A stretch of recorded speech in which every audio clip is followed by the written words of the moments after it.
begin the work session scheduled for 8:30 before the Board of Supervisors. We have our county engineer, Anthony Bargett, present. And just again, want to make my colleagues and the public aware that one of the landowners that will be part of the discussion today is Francis Healy, and that is my father-in-law. And he's joining us by Zoom, as well as my husband, just to be informed and if there's opportunity for a question if they have one. But why don't you go ahead, Anthony, and bring us up to date with the matter before us. Okay, I guess real quick reference as to where Hill Ridge Lane is. If you take Asbury Road, go out to 5 Points Road, and then go about almost a mile north on 5 Points Road, you'll come up to a little lane called Hill Ridge Lane that runs to the east. The entire road is probably about maybe not quite a half mile long. And I believe Tammy's on, so I was hoping she can give a little background as to kind of where this all started. But what happened a few months ago, we had a application come in for a new residence that Samantha and Russell Schuler are going to build a new house. And they had applied for an entrance location, and of course their building permit and everything. In our research, we found that the entire Hill Ridge Lane is actually not in our records of county easements. We have in records Hill Ridge Lane, kind of out to, you see a little pond there that's kind of triangular in shape on the map there. There's an access that comes out to the road there. That's about where our existing easement ends. And then there's what, 1, 2, 3, 4, 5 parcels beyond that, which amounts to about 0.2 miles worth of lane back there. We cannot find records as to having any easement for that area. We do have some debate as to whether it's been maintained in the past. Years ago, I believe one of our blade men used to plow snow back to the very end where the farm is there. But I think that was more in the case of that was the best place to turn around, and so that's how they treated that situation. It wasn't necessarily the county was taking ownership of it. It was just, hey, this is the best place to plow down to, and we'll turn around. There might have been some road maintenance as well, but I'm not totally sure on that. At any rate, it doesn't look like we have any records as to easement back there. So I've requested of the Schulers, Russell and Samantha, to put together a petition if everybody's interested in adding this to the county easements, and submit that to the supervisors for discussion. Tammy, is she available? I am. Can you hear me? Can you hear me? Yes, Jamie. Okay. So I can help Anthony out on this. What happened is the Schulers came in, and when we looked at it on our maps, we automatically thought it was county road. So then we went through the entrance process, and as we went through the entrance process that we normally would do, that's when we discovered in conversation with Anthony that maybe a portion of this wasn't a county road. It actually looked like it ended, as you're seeing those 1, 2, 3, 4, 5 lots, there's addresses that go down to the third lot, and then the 4th and 5th lot maybe the addressing quit. So we, by looking at it, thought they needed that. And then again, as Anthony said, when we got doing this, kind of found out that that portion of the road wasn't considered county. And then Anthony checked even further and found out that maybe even less of it was county than what was even being maintained. But when I looked at it, we thought it was a county road up into the very end before it enters the farm. And then Anthony and I actually talked about it and about, what would this get into if the county did take on the rest of this and maintaining it. And so originally we had just told the Schulers, well, you won't need an entrance permit because we found out it's not a county road. And then again, like Anthony said, he spoke with them, and that's why they've asked to bring it in to see once if we can move forward with this. That's really about, Anthony, that's pretty much backing up what what we both experienced in it. Yeah, that sounds perfect, Tammy. That pretty much is it in a nutshell. So we need to make a decision as to whether we want to add this section of easement or section of road to our easement list. It looks like we do have some public, so would we want to go to them for correspondence here? And you're muted. Thank you, Harley. Anthony, I understand you to say that you want the people from the public who are relevant to the road to be able to ask questions. Is that what you're asking? I'm okay with it as long as the board is okay. They're the ones that submit the petition. So if you would like any comments to back up the petition, I think that would be appropriate. Well, before we begin that, do you have a recommendation, or are they pleading their case, or where are we with this? So I've reviewed the road down to the very last farm there, and it is narrow. There's going to take a bit of work to get it back up to the level that we want to maintain it at. That said, this is something we could do. It's not fully on the line of other situations that we deal with across the county. We have at least 2 other situations over the last couple of years where we've taken on an extra bit of road that we were already kind of in the area for anyways. I would recommend that we just go ahead and add this on. It's not a lot of extra road there. It's about 2.2 miles. And it's actually going to be easier for us to turn around by going down to the very last parcel there and coming back out. So my recommendation in this is that we would add this and have the landowners dedicate this to the public. Anthony, I have a question for you, and I still think this is just building context. The very last parcel, or are you speaking of the farm at the end of the lane? The farm and then the lane there. So there would be there's a smaller parcel right next to the larger farm parcel. Between that corner kind of property boundary, there would be a turnaround right there. I don't know if we want to go all the way into the farm and then turn around down there by the buildings. My recommendation is we would just kind of stop there at the large farm boundary there. Okay. Anthony, this is Harley. Just a question for you.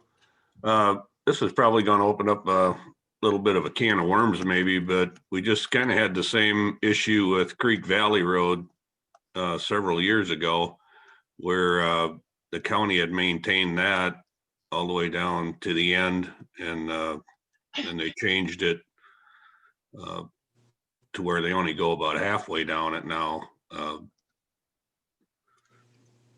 I guess is this going to kind of affect something like that too? I'm not 100% aware of what's going on there. This would be pretty similar to Ridgeview Lane over there off of the St. Catherine Road. That situation there where we were maintaining towards the end of that road, and we found out a few years ago about the last third of it was private, and then we stopped plowing snow there. Now, it didn't make any sense for us to just leave that last, maybe not even a quarter mile along there. It was probably less than that. So we ended up having that dedicated to the public, and we took on full ownership of that as well. So I would say this is fairly similar to that situation. But that's a good point. I mean, I would have to review this road that you referred to. It's up between Balltown and Sherrill. Runs down towards the river. Okay. I'm having trouble hearing you. You keep breaking up or locking up or something. My computer or yours? Yeah, my connection here. Can you hear me now?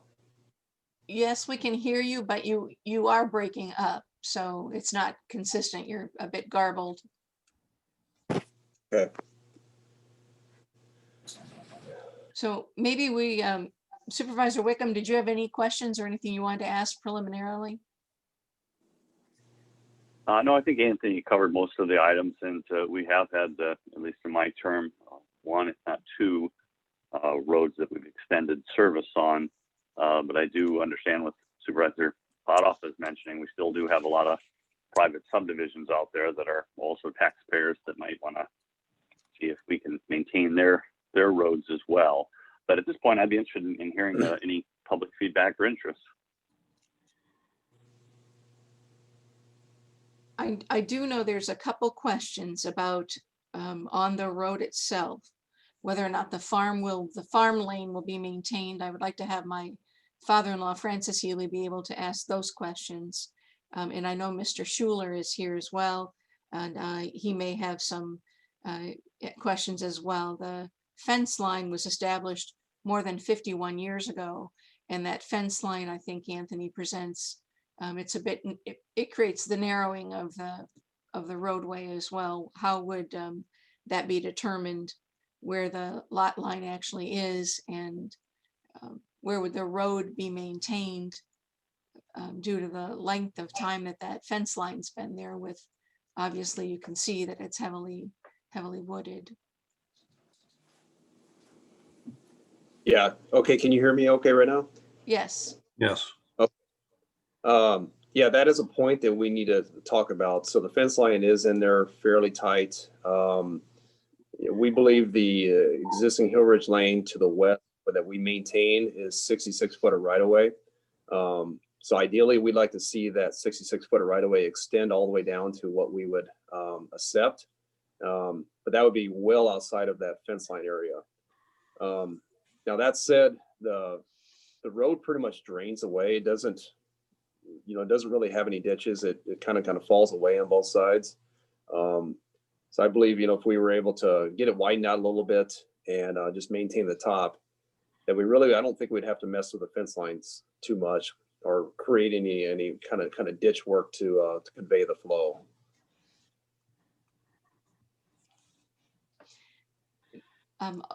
Asking if Francis Healy has questions, and also Mr. Schuler, opportunity for you, if we can unmute. There you go. Francis, you are unmuted if you would like to ask your questions.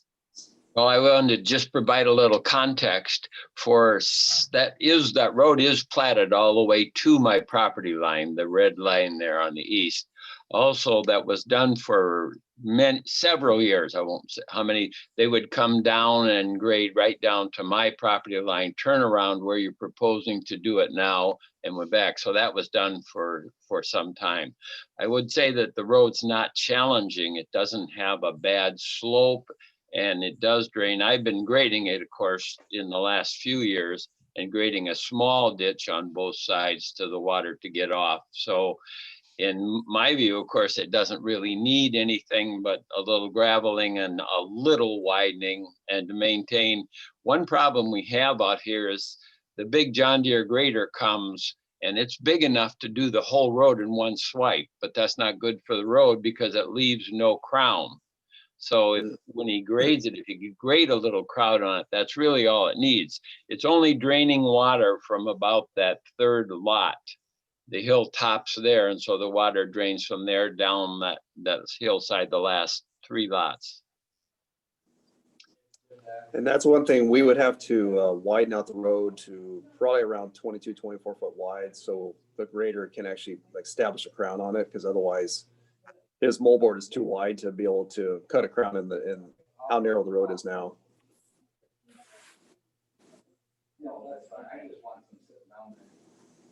Mr. Schuler, did you have anything that you wish to ask? I'm pretty much covered with this road to my property, my first property. I got the next lot that goes back into that the big field. That's the only spot that ain't covered by me, but I'd sure like to see the rest of these guys finally get this road up to par. They've been doing it, like Francis said, they've done it in the past for years, and now Francis has been doing it all. So I just like to see it get done. And Yes, the only other comment I would have is that, from our point of view, it does not need much. There won't be much traffic. There'll just be Russell's house in that last lot and just us. There's very little traffic on it. So Right, and he's basically gonna give him the turnaround, you know? yeah, Russell's going to provide the turnaround so that he can bring the grader right there. And that's what they did for years. Mm-hmm. And then we got probably another house gonna be coming up in another year. So, So I guess the fence being there for so long and you do need a little wider, Russell's, they've been very careful to not put anything that would impede your grading to the north side of that road. So you can take some extra width along there. Okay, that's great to hear, because we'll, yeah, like I said, we'll need a little bit of extra width to establish a crown in that road. It looks like it would work. Thanks for their consideration. Anthony, what is it that we need to do next? So what would happen next is we would have to draw up an easement for public highway and a plat or roadway exhibit that we would send out to each of the landowners to make sure everybody's okay with, and they would need to sign off on this easement for public highway, which is basically dedicating it to the public. And then the supervisors would take action on that. So we're, by the time we do our survey and get the paperwork out, we're probably a month and a half out from having it available back to the board. I'm sorry, one more thing. You know that easement has been surveyed and platted from the beginning. And I was told by the county long ago that it was presented to the county and they didn't do anything about it, that it is surveyed and platted on our farm plat and theirs. Yeah, that's correct. We have seen that survey and did notice that it was offered to the county, but it was never officially accepted. So yeah, that will make our exhibit a little bit easier. We'll be able to take that survey and put it into our format, and then it should go pretty fast as far as paperwork goes. Is there anything you need for the board to do today? Is there formal board action? Nothing today. I think you're receiving and filing the petition. This is just basically more for information purposes. I guess now maybe you could choose to take a motion or action on directing me to work with the landowners on this. I don't think we have any action items on this on the agenda today.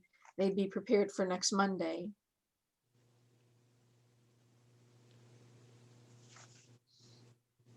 Or I could just, we could either set up a resolution to direct me for this, or I could just work with the landowners behind the scenes and then bring back the dedication paperwork with resolution to you guys to consider at that time. Right. Well, I would expect, obviously as the chair, I need to move this forward, but I would not expect to be taking a vote or a position if this is going to benefit my father-in-law. But Harley and Jay, do we feel that we have consensus, or as a board, are we reluctant to take on this as a full county road? I guess that's what it's helpful to know, where do the supervisors stand on this?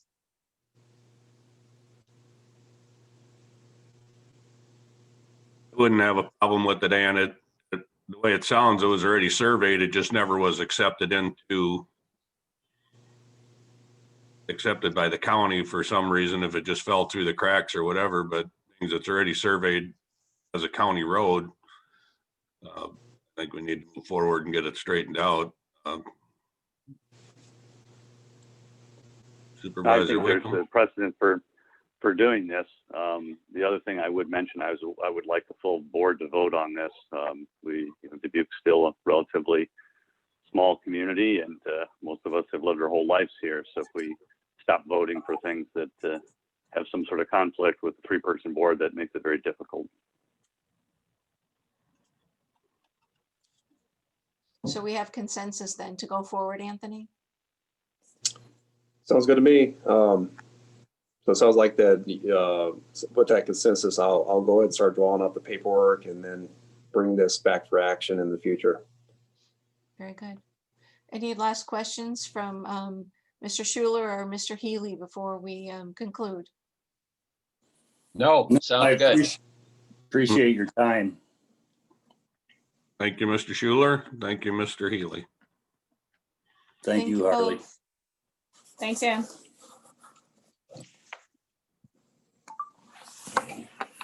So we got that recorded.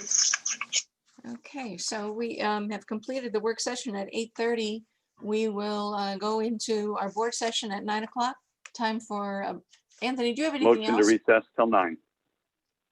Are you good with that, Nancy? I'm sorry, I have Anthony? nothing. Okay, we have a motion to I'm good. recess until 9. Do we have a I'll second? second. Motion and a second to recess until 9. All in favor, signify aye. Aye. Aye. Aye.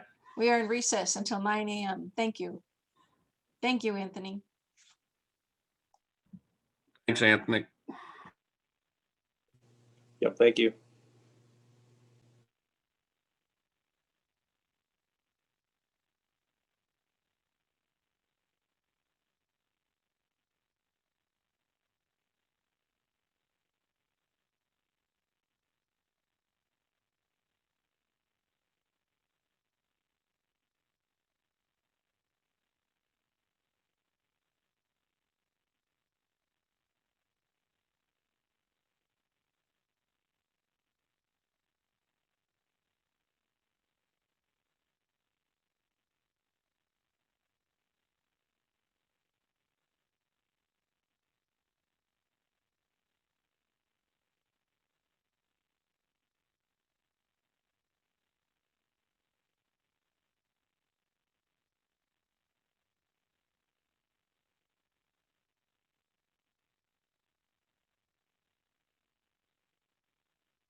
It is 9 o'clock. I'll call the Board of Supervisors into session for our meeting on Tuesday, January 19th, 2021 at 9 a.m.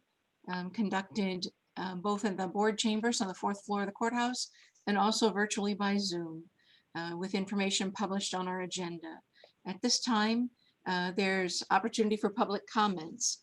If anyone in the public would like to address the board on matters which are on this agenda, you can, if I don't believe anyone's at the courthouse, but in a virtual meeting, you can raise your hand or enter your comments into the chat function. We would need your name and home address, and then we would unmute you and you could provide remarks up to 3 minutes. Is there anyone interested in hear from the public who wishes to address the board?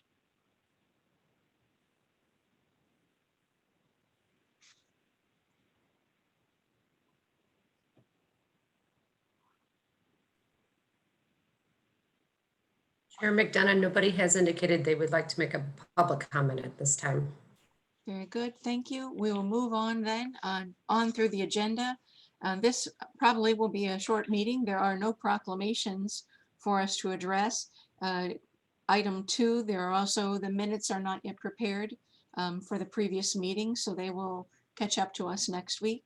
We have 2 consent items, Sheriff's Quarterly Report and the Recorder's Quarterly Report. And if there are questions, we'll get them answered. Otherwise, we're looking for a motion to receive and file.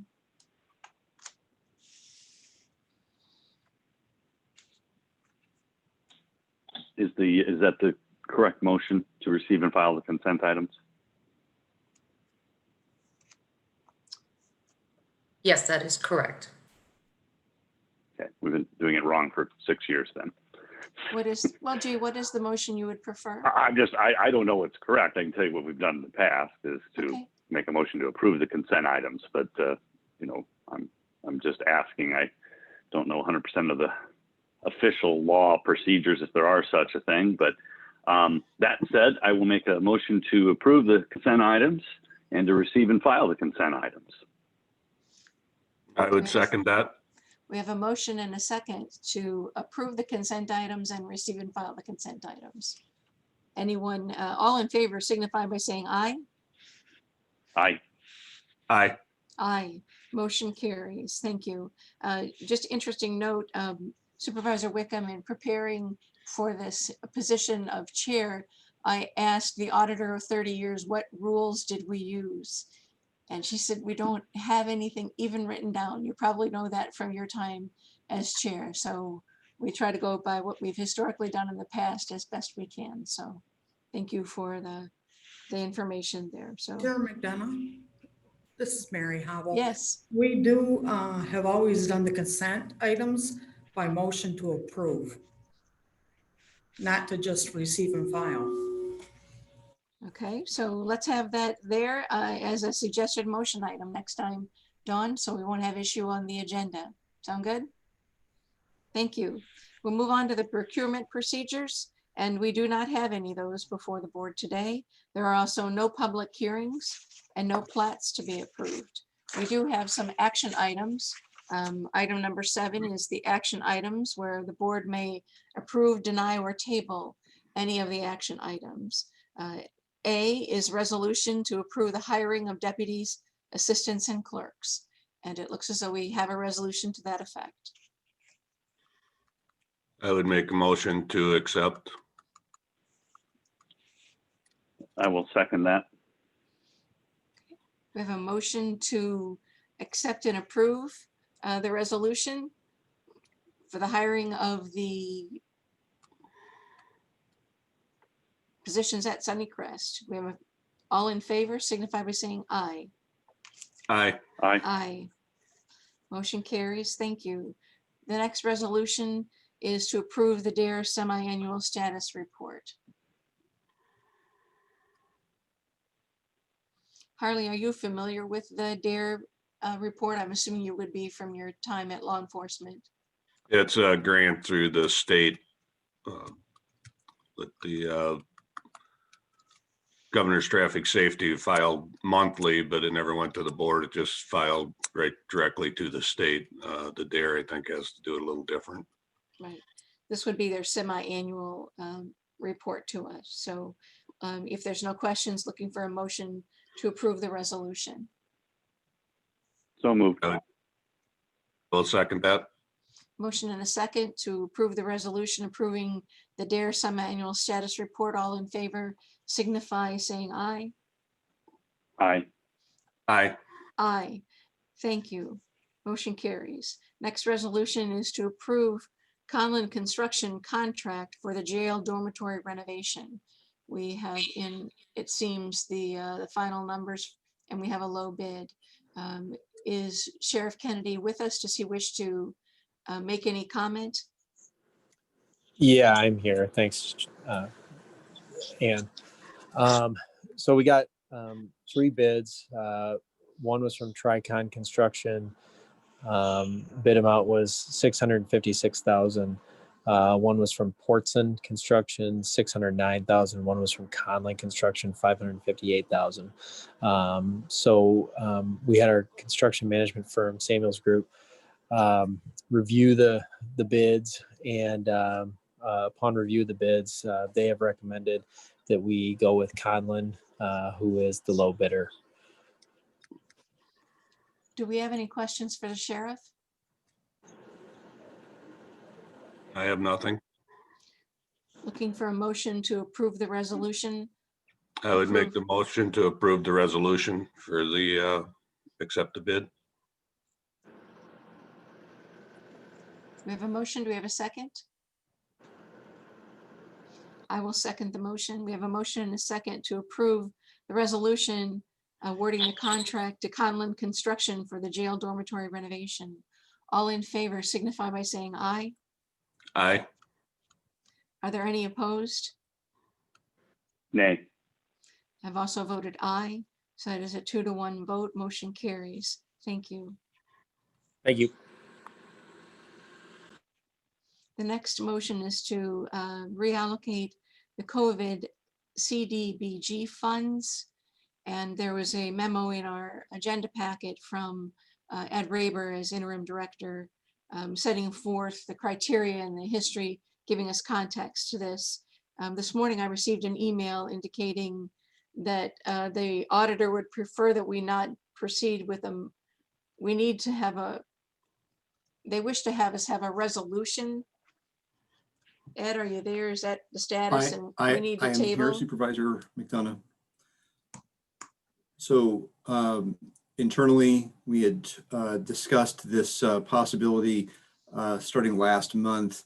There are, when the plans were made in the budgeting process for the CDBG grant back in March, it was a little unclear how it was going to go, not too surprisingly. And at least one of the partners included in the grant application has indicated that they're not going to use all of the money that they were allocated in the budget. And we're looking internally, we were talking through the process of getting supervisors approval to reshuffle or reallocate or rebalance those funds. We've gotten approval to do that from IEDA, Iowa Economic Development Authority, the granting agency for these funds. And as we work through that, I think when we talked about it last month, it seemed like the group internally, we thought that just doing this by motion would be okay. The auditor or the new auditor would prefer that this be a resolution, which I didn't have in the packet. This is a timely issue, but potentially not an urgent one. So if it pleases the supervisors, I would answer any questions you have on the included material and memo that I had. And then if you'd like, I'd be happy to just, in the next packet, just have a resolution on this. Do we have any questions? Yeah, this is Supervisor Wickham. Thanks for that overview. Can you talk further about the reallocation of additional funds? It appears that we've got $45,000 that may be available. I didn't pick up exactly how we plan to reallocate that, and would that be part of the resolution? Supervisor Wickham, the $45,000 reflects the remaining grant funds that are the existing partners have not invoiced us for yet. I believe in just talking with them that with those partners that they are going to be invoicing us for some. So the $45,861.40 is not likely to be the amount that is available. I think it will be somewhat less than that, perhaps closer to $25,000. And what the Iowa Economic Development Authority has indicated is that within those partners that were already established within the grant application, if there is an opportunity to rebalance those, shift those, that was an allowable thing to do. They indicated that they were not looking for additional partners to enter the grant, but within those that were included in the grant application, that was fine.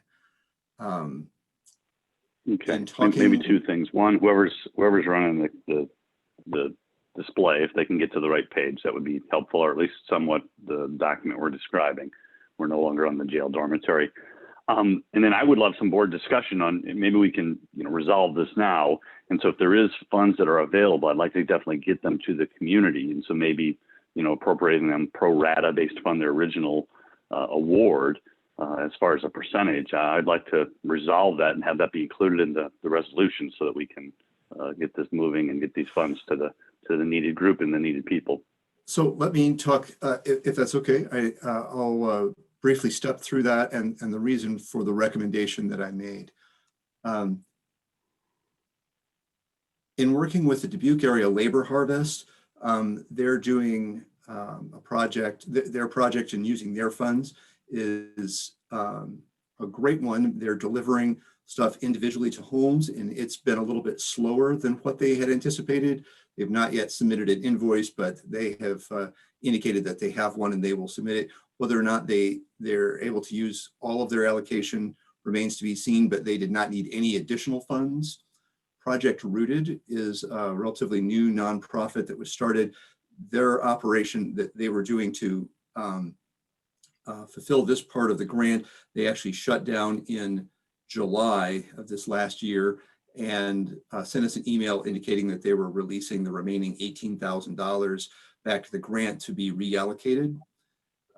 St. Stephen's Riverbend Food Bank had a smaller allocation. They're actually doing perhaps one of the simplest programs, which is they buy food wholesale and distribute it, in this case, usually by food boxes into the rural area. They deliver it and it's to some food pantries that are around the county, as well as to some other locations like some city halls.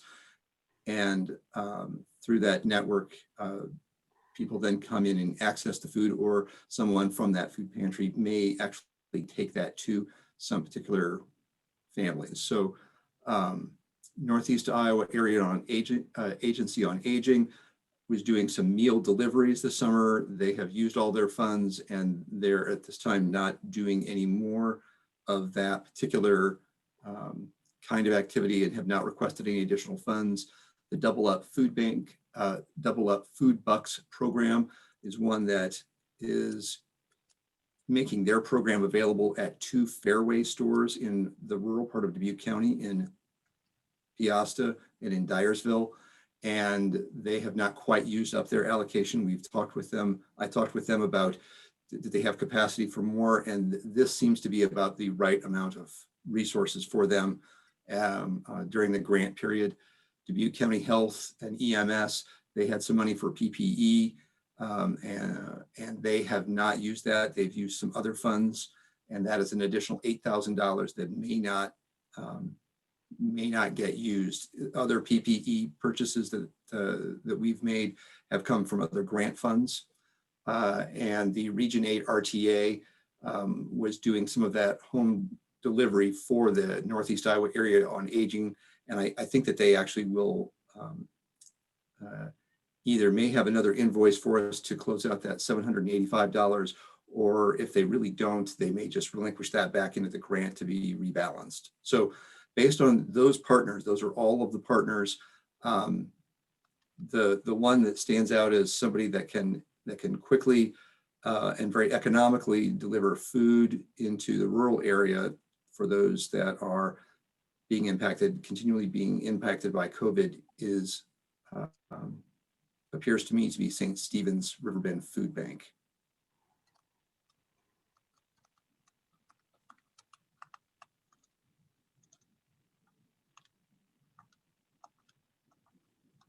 And it's my understanding that you're not transferring the funds at this time. This is in anticipation that one organization will be best able to catch what is left. That But is correct. certainly we would be able to reach back out to some of these organizations. This goes until April, the end of April, I think. It goes to they- the beginning of April. We have not, the county has not yet made a draw from the state. Talking with the auditor's office, I believe that they plan on doing one single draw probably in March, and hopefully not at the, hopefully a couple of weeks before the final, the closeout of the grant, just to make sure that we have it lined The up. grant runs out April 9th. And so I think my it's- yes. question then is, looking out to the Double Up Food Bucks program, they did 12 weeks through July 31st. Are they interested in doing something early, and are they going to do anything this late winter, spring? I believe that the program remains active. I have talked with the program director there several times. She had not indicated that that they were looking for additional resources. If it was, it would be very small. But she has not gotten back to me to indicate that that they're utilizing those funds at a speed that that the resources that they have available to them is not able to accommodate. A couple of things. One, I'd be cautious speaking for these groups. My experience has been I've never heard any of these groups say they have enough funding, enough money. And so I would think if there are funds available, they would definitely be interested in getting those. My real point, though, is to the board is that, you know, certainly words are good in a resolution, but numbers are even better. And so no sense putting a resolution together if we don't have all the numbers aligned. And I'm not objecting that the balance of the funds go to St. Stephen's Riverbend Food. I think that would be wonderful. Also, it'd be wonderful if they went to others. I'm more indicating we've got to have a number, I think, in that resolution. And so what is that number? If we want to delay and push it off and figure that number out later, closer to March, then let's do that. But my attempt was, if the board was on page with, you know, number, and we could do the math, we could have the resolution with the funding allocations, and we could distribute and execute. This is Auditor Dragato. That was my intent, Supervisor Wickham, was that we could have a clearly defined resolution that would explain where the money is coming from, to whom it's going to, who authorized it, and how it will be used. So if we could, whether it's today or another day, come up with the numbers for that resolution, that would be of great help. Thank you. So maybe a question back to my board members: are we okay with the balance going as in the memo, going the balance, whatever that number is, going to St. Stephen's Riverbend Food Bank? Is that the preference of the board? It is for me, because they will be, I think they can most easiest spend the final $2,300 or whatever it becomes. It makes its way down to. They can do that most easily because of the volume that they purchase constantly. So, but in terms of, I think today's discussion was to set the framework that there would be a final transfer, not to say that everyone's done the work and that there isn't more work to do. So a final resolution is great at that time. We'll have a final number, hopefully, that to know what we're transferring to St. Stephen's. But I think the work really here is what's happening now. Everything is just through the end of July. Why is there nothing more going on at this time when we have balances and when we have unmet need? So Ed, can you be, who's who's kind of digging into that perspective?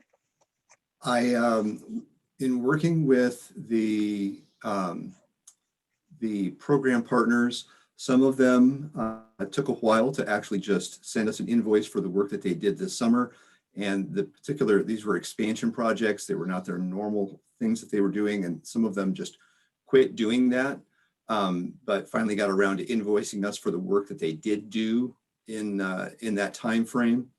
I think the particular way that the Northeast Iowa Area Agency on Aging was doing it, that was a moment in time of what they were working on. And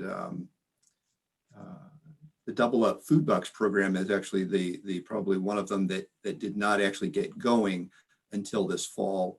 They were using some other resources and then started this fall to get the relationships with those 2 grocery stores to utilize the Double Up Food Bucks program.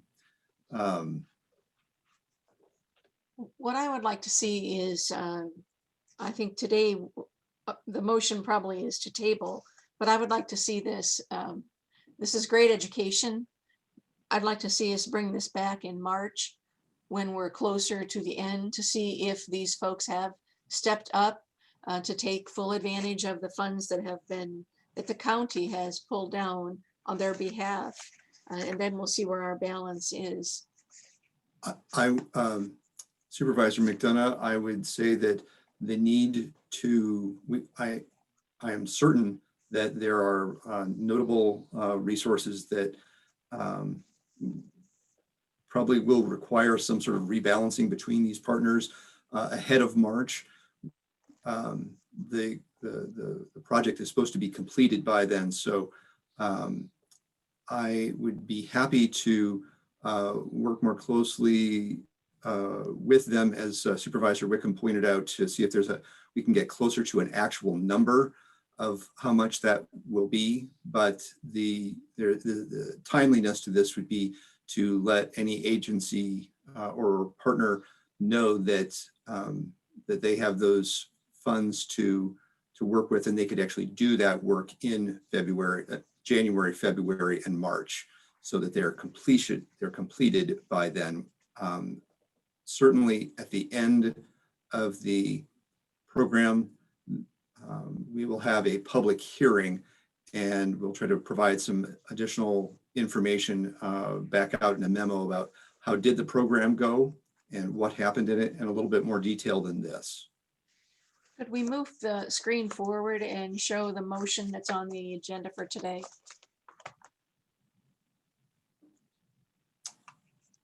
I think it's up. I'm not doing the screen sharing.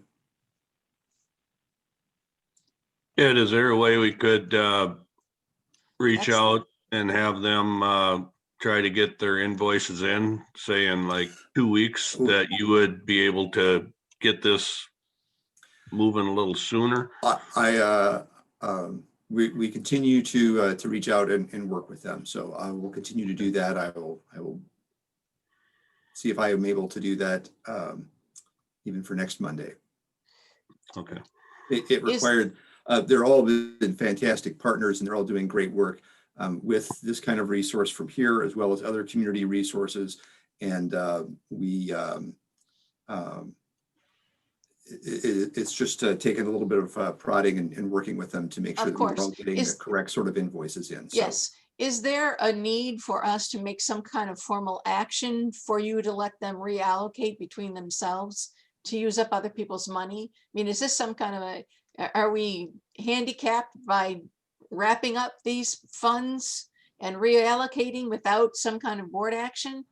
Is that what I'm understanding? What I'm asking is direction from the board to within the total grant amount of amounts that will not be utilized by the originally budgeted project partner, that that the board provide direction of where they should go.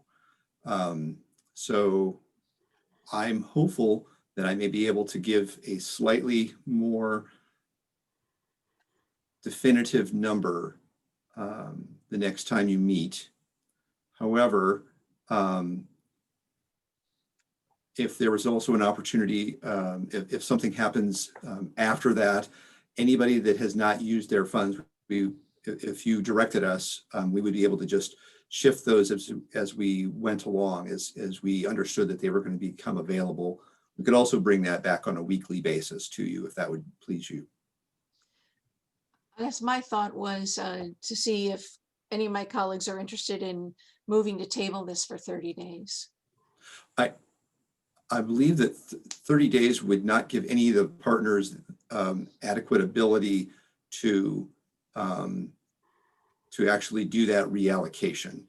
I would encourage you to this is timely, not urgent, but in 30 days, that will really shorten the amount of time that any partner that has those funds shifted to them for them to be able to utilize those funds. Do you want us to bring it back in 60 days then?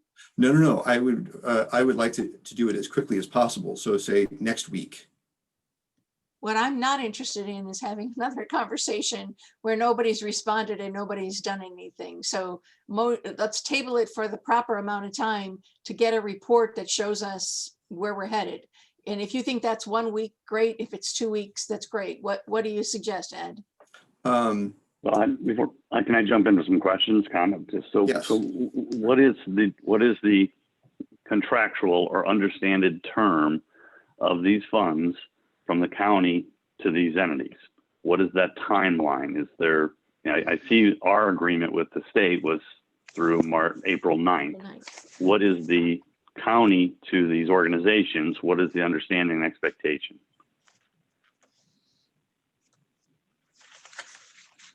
Do we know? If that's a question for me, I would say for anyone, whatever. I mean, were there any documents that went out with these funds or these awards? And if so, what did they say? The project partners that were included in the grant application were given a drawdown form, a sort of an invoice form from us, an indication of the application form so that they could see the time frame that we were talking about, and which was what, please? Which was what is that date? Is it April 9th? Yes, that's the date. The end. Okay.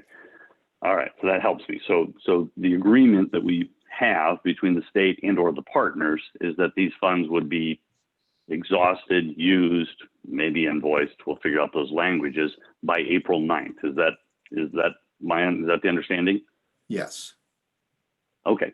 All right. And so now we're coming up on April 9th, and the last thing we'd want to do is have funds remain unused in a time of need.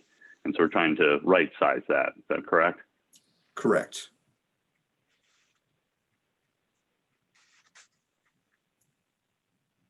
I know the auditor's on here. Can you talk to me specifics about used versus invoiced? I mean, do you need to receive invoices by April 9th? Auditor Drago, is that what you're looking for? Yes, we would need them by the end of the program. We would prefer them by the end of the program, and funds can't be, the funds have to be used up by April 9th. If the invoices come in after that, that shouldn't be a problem as long as everything was dated prior to that. And the intent is that the activities that those funds are used for would also be wrapped up by April 9th.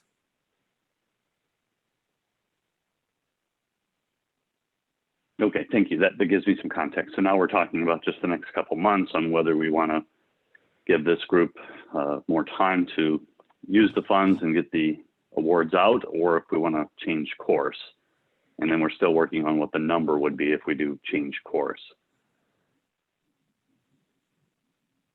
And Correct. I'm pretty sure some of these programs have applied to the FEMA grant fund through United Way, and some of the expenses were met and some were not. So this document is going to be fluid until such time as, I think Project Rooted has indicated they're doing nothing more. That's over. So that $18,000 can be reallocated to someone. So that would allow Labor Harvest to have additional funds. So it's really, it's just going to take some administrative time to figure this out. So when do we want to see it back? Harley, do you have any questions? I don't have any questions. I would think we should review it in 2 weeks. Would be my suggestion. I'm comfortable with that. And I think the other request I would have is to have all decisions made in writing. So if we have a statement or understanding from one of the groups that they're not going to use their funds, I'd like that in writing, and I'd like a dollar amount. So then we know exactly what we're working on. The last thing we want to do is, pull funds away and there's some sort of verbal misunderstanding. So if we could get a statement, just an email or letterhead from these organizations stating what their intent is to use the funds by 2 weeks, that would really be helpful. Yes, I totally concur. We do have that. I did get that from Project Rooted, and as the others are trying to figure out what that might be, we're working with them to do the exact same thing. So we will provide that. Supervisor. Sounds like we're moving down the right path. I just need a little more time to resolve the half a dozen or 10 entities here and their funding. Looking for a motion to table for 2 weeks. I would make the motion to table for 2 weeks. And I will second that. A motion and a second to table the COVID CDBG funds, a balance report for 2 weeks. All in favor signify by saying aye. Aye. Aye. Aye. Motion carries. Thank you. We have no communications to note this morning. Moving on to item 9 on the agenda, the appointment. We have a resolution to appoint Steve Davis to the Eastern Iowa Regional Housing Authority. And that resolution is before us now on the screen. Is there any discussion? If not, looking for a motion to approve the resolution. I'll make a motion to approve the resolution as presented. I will second that. We have a motion and a second to approve the resolution to appoint Steve Davis to the Eastern Iowa Regional Housing Authority. All in favor signify by saying aye. Aye. Aye.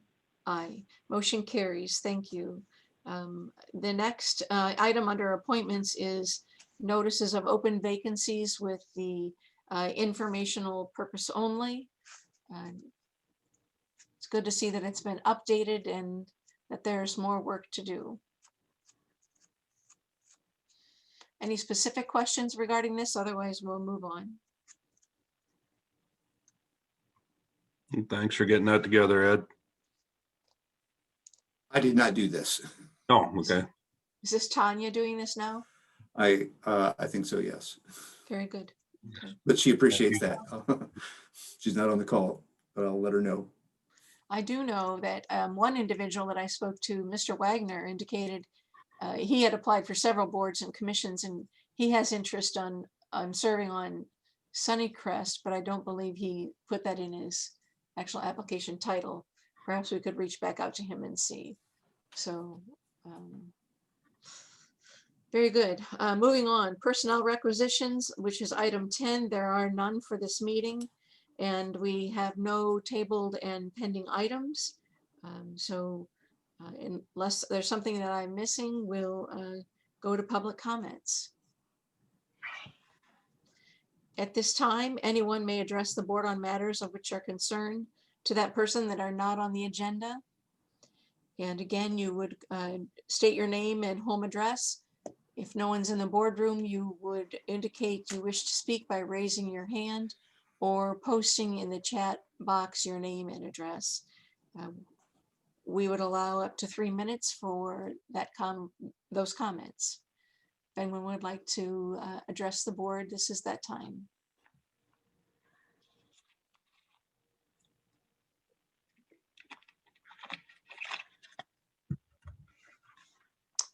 I am not seeing anything. I do not see anything at this time. Very good. I will make a motion to recess till 9:40. I will second that. Motion to recess till 9:40 with a second. All in favor signify by saying aye. Aye. Aye. We are recessed to 9:40. Thank you.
Give Supervisor Wickham a moment to rejoin us.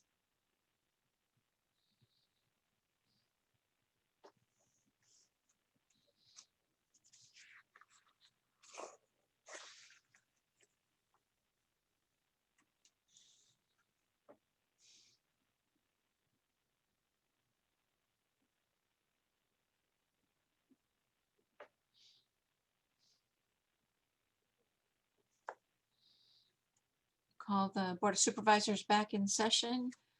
Dawn Sherman, would you like to give us an update regarding the county assessor recruitment? I would love to. Thank you. So I am the representative of the Board of Supervisors on the examining board, which is a subcommittee of the county conference board.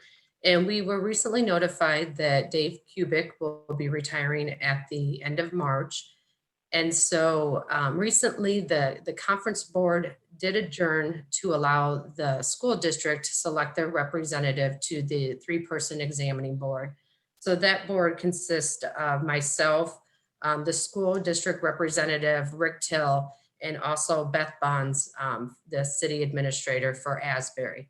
So it is our duty under state code to provide a recruitment process for the county assessor and to provide a recommendation to the conference board to select the next county assessor.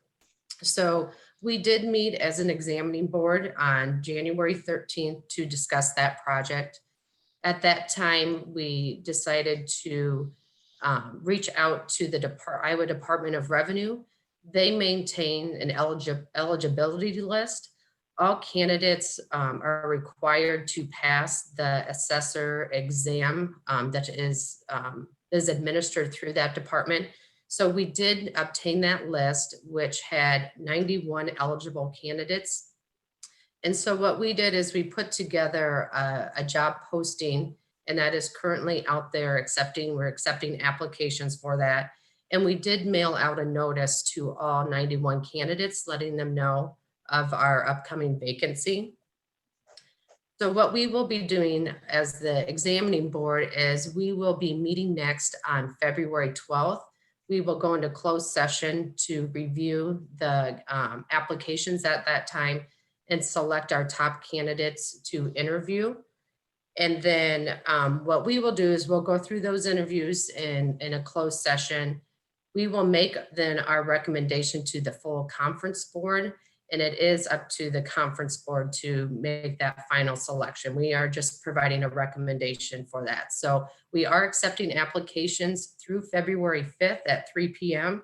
And then we will have time to review those applications as an examining board and meet on the 12th to determine our interview candidates and our interview schedule at that time. So we are moving forward. Dave Kubik, his last day will be at the end of March. So we think we have a good timeline for that. So do you have any questions for me?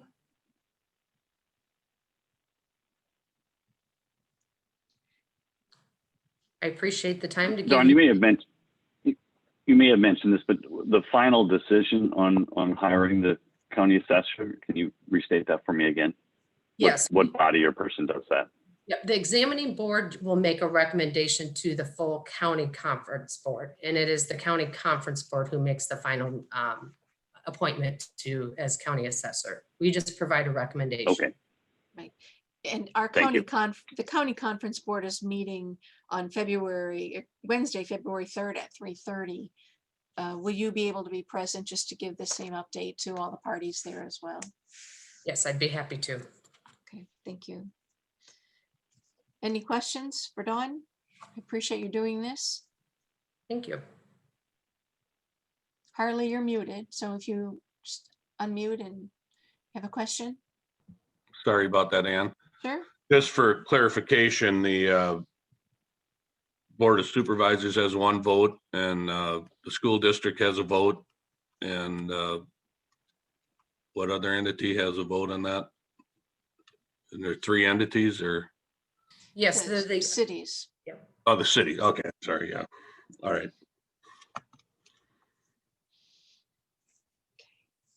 Moving on to our next work session with Hillcrest representatives. to discuss the jail nurse proposal. Is Francie here with us from Hillcrest?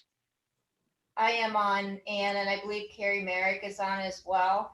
I'm not getting my, oh, here comes the video, I think.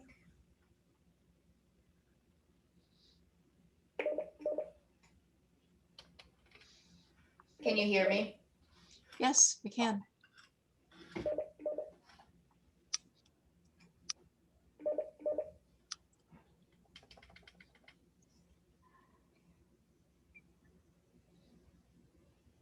Did you want us to start presenting, Ann? Sure, if you'd like to go ahead and give us context and the reason why we're asking and what you need the board to do today. Okay. All right, Carrie, can you lead us off, please? Sure can. Good morning. I'm Carrie Merrick from Hillcrest Family Services. And just to give you a little background, back in July of 2020, we were approved to put one of our registered nurses into the jail for 10 hours a week to help collaborate some psychiatric and brain health care to jail inmates.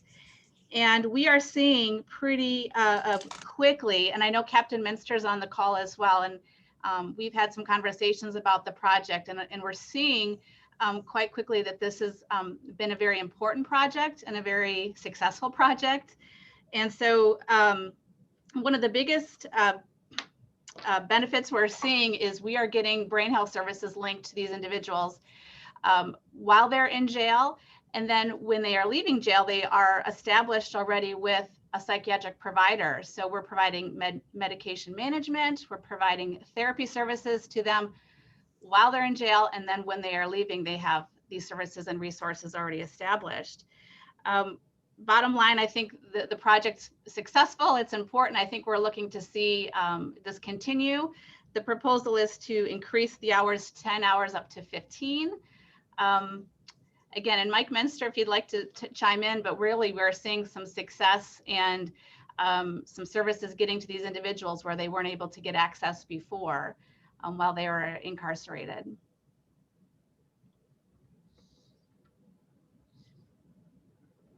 Captain Yeah, Minster Mike is, Minster. yeah, go Yeah, ahead. and I'm going to concur with everything that Carrie said. And speaking to Emily Ryder, our jail nurse that's on site here, what she's finding is a lot of the back behind scenes stuff that she has to do as far as scheduling and stuff, which actually takes her out of the jail a little bit. We have seen an influx in appointments that are being conducted over Zoom, so much so that I'm adding 2 new stations here in the jail. So I'll be up to 3 actual stations where inmates have the potential to Zoom, whether it's through court hearings, but primarily with all these appointments that we're getting. So she's spending a lot of time away from the jail. Thus she thought if she had an extra 5 hours a week, that would substantially help her, and I'm certainly in favor of that. Mike, this is Ann. Would there be any reason to go beyond the 15? And I'm also wondering if we want to keep this ongoing. I will do my best to make sure it's included in the Essential Regions budget for Dubuque County to continue this program. But is 15 just a small, modest increase? Is there a reason we wouldn't want more time? Well, at this time, I don't think I want more time because I'm trying to scale down our inmate population, just planning ahead for this upcoming remodel that I'm doing over here. So I don't want to ask for the world, certainly, but this is going to be something that we're going to evaluate. I know Carrie and I have had meetings in the past here. Once we actually start seeing some concrete stats, and we probably won't know them until after we have at least 1 year into this program. At that time, that's when I would come back and we could maybe talk about more hours if the potential's there. Okay, good to know.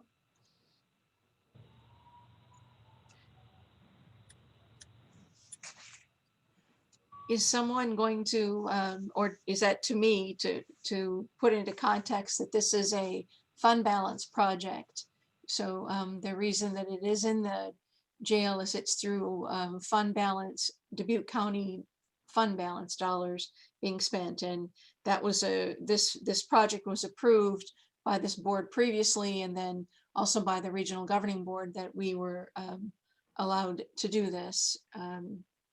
This is the increase in cost, and we have funding in another fund balance project that isn't being used that could be shifted to cover this additional cost for the extra 5 hours. So we need to be back before the Board of Supervisors to make sure that the three of us are okay with this before it goes on to the East Central region. And our meeting is on Thursday of next week, I think. And this, Harley, some of the funding for this comes through the East Central region, right? Brain Health. No, for some of this, the other counties, Lynn County, this is paid for by the East Central region. It wasn't, we didn't ask for this, it wasn't included in the East Central budget. We took this on during the last year as a fund balance project to see, pilot it, see if we liked it. And it's, you know, the reports have been stated by others. And now we're simply asking that we increase the hours. The board meets next Thursday. So we're increasing the hours, which results in a different cost and a higher cost. I know the program is working very well in the jail. Yes. Are you looking for a motion to approve or just what? So I believe this is Francie. So I believe that we're asking for fund balance dollars for a total of $4,774.37 to increase by 5 hours per week the psychiatric nursing time in the jail. If we have consensus on that, this could be brought back for a motion next week. But this is the time to ask our questions. My question concerns, Francie, the IHH program, which also is a fund balance project, that has not been occurring. Can you give an update on that? I will give you what I know at this point in time, and I'm seeking more information from the IHH program. So I don't believe in terms of that there are a lot of back bills outstanding that just haven't been submitted for reimbursement. There have been IHH staff going into the jail to see IHH clients, but my understanding is in most, if not all part, their Medicaid has remained intact. And in those cases, we wouldn't turn around and bill for that. With that said, I'm asking the IHHs, and they have a meeting, my understanding is with Emily and I don't know, like Mike, if you guys are on this for Thursday to talk about, can we still do a portion of this yet this year and get this together? So what I'm saying, Ann, is we had for IHH dollars, $13,340 is what my records show. yes. And that's what I have as well. We will not spend that. We may spend some money between now and the end of the year. But that would be just a fraction of it. And I'm trying to drill that down to some more specifics. Well, the funding we're talking about for increased hours for the psych nurse, that $4,700 is coming from the IHH budget. So you're going to have less to spend there. Are you understanding that? Yes, so I'm saying that I believe of that 13, we're going to subtract that to 4. We'll just round that to 9 for the most part. I think even of that 9, that most likely will not be spent in its entirety, but I'm trying to get that answer or an estimate so you can all understand better as well as us where we stand with utilizing those fund balance dollars. Right, but I'm making clear to you, I hope right now, that this money is being taken from that IHH fund balance. So you won't have $9,000 to spend. If the program now begins to do something at this time that is beneficial, we'll have to come back and have a further conversation, because what we're doing is asking the region to allow us to spend the money, part of the money from the IHH project and add that to the psych nurse project. Are we clear about that? I don't think I'm quite there. So for IHH, we have 13,340.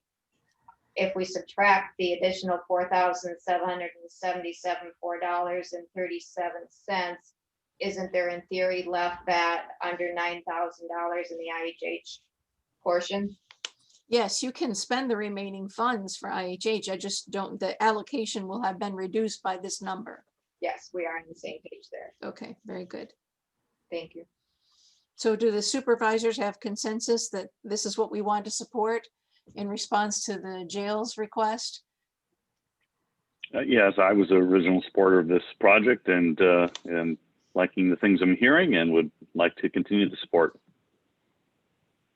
I would go along with Jay's recommendation there. It's definitely a worthwhile project. Wonderful. All right, we have consensus. I think the program is working well, and I'd like to see us in the jail working on things that can help us look at our barriers through outside the box thinking. So this is great. So I'll take this. We'll have it back on the agenda for action on Monday with a resolution, and then we'll it's already going to be on the agenda for the region, so we'll take action with the region to allow them to make this financial change as well. So are there any other questions on the Hillcrest jail nurse proposal?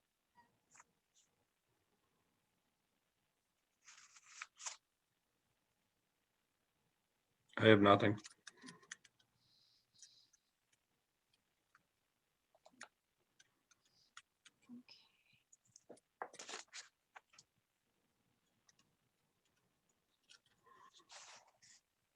Our next work session is at 10 a.m. It will be the COVID updates.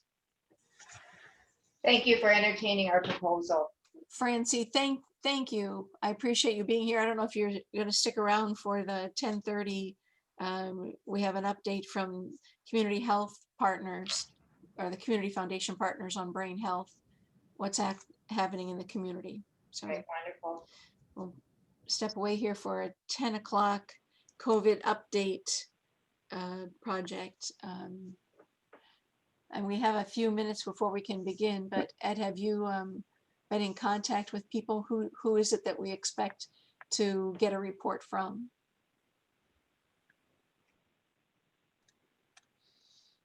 Unmuted. I believe Peter Supel is going to give the report today from the Community Foundation of Greater Dubuque. It's there may be some additional staff, including Nancy Van Milliken, that may be on the call as well. But for the COVID update. Oh, for the COVID update. I'm so sorry. I'm sorry. I was jumping ahead. I was hearing what I wanted to hear, not what you asked. I had talked with Patrice and Sam, and they both indicated that they're planning to be here live. Okay. And then In fact, will we all, I talked with Sam this morning, and that's what she said. and will we also have Tom Berger, or do we have anyone from Sunnycrest? Do we expect to have those folks?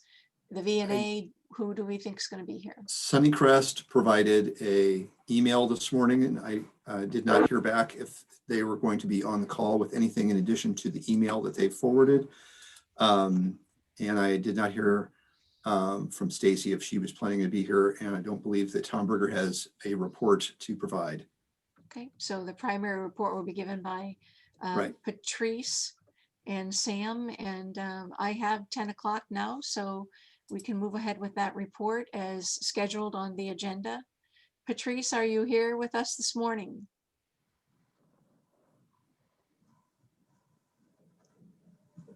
Yes, and I think as Samantha had noted, I think some of those other partners that we had just mentioned had submitted their stuff to any information they wanted to provide through the report that Patrice and Samantha are going to provide us in a moment. in the chat, Samantha indicates they have the VNA report as well. So I believe in Tammy's email, she said she had another meeting. She didn't think she would be able to attend unless you really wanted her to be here. From Sunny Chris, sorry. that's no problem at all.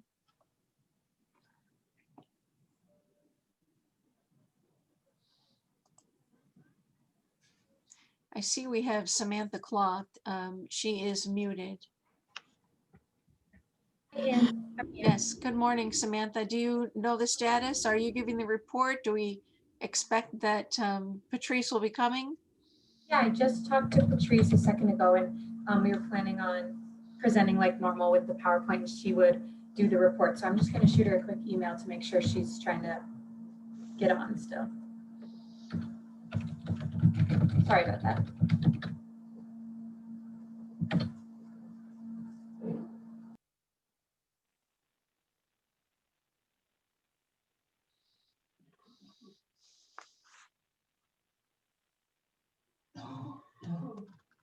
And do you have anything that is noteworthy that you wish to report from your involvement with the incident management team? No, nothing that I think that you will not get a more clear update from the health department staff.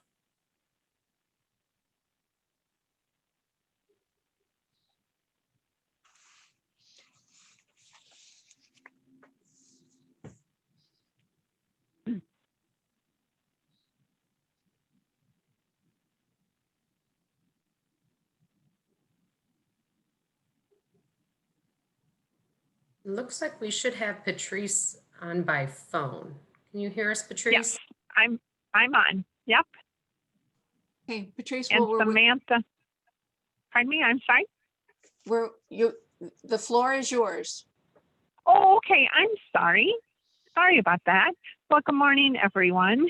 Sam and I did put together a quick PowerPoint for you, so we'll go through that real quickly. And I'll be honest, we just finished it like 5 minutes too, because we did include the updated zip code information. So we've been working on it this morning. So we just wanted to basically show you what you've been reading in the paper and hearing on the news, that Iowa, especially Dubuque County, is pretty fortunate because we have seen that our COVID-19 cases have decreased. And this is just a picture of showing where our actual drastic decrease has occurred between November and December. So Samantha, the next slide, please. And this is just another slide that shows quite the decrease in our testing, even though we still have all of our testing opportunities available with our Epic Health and Grand River Test Iowa, as well as our Hy-Vee test sites.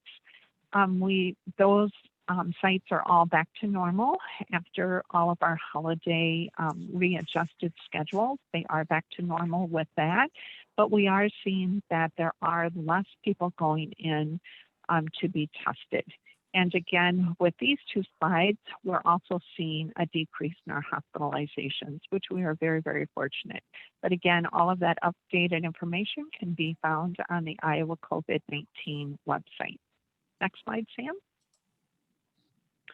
Oh, I'm sorry. And this is just showing the decrease in our hospitalizations that we have from even the middle of December to the middle of January.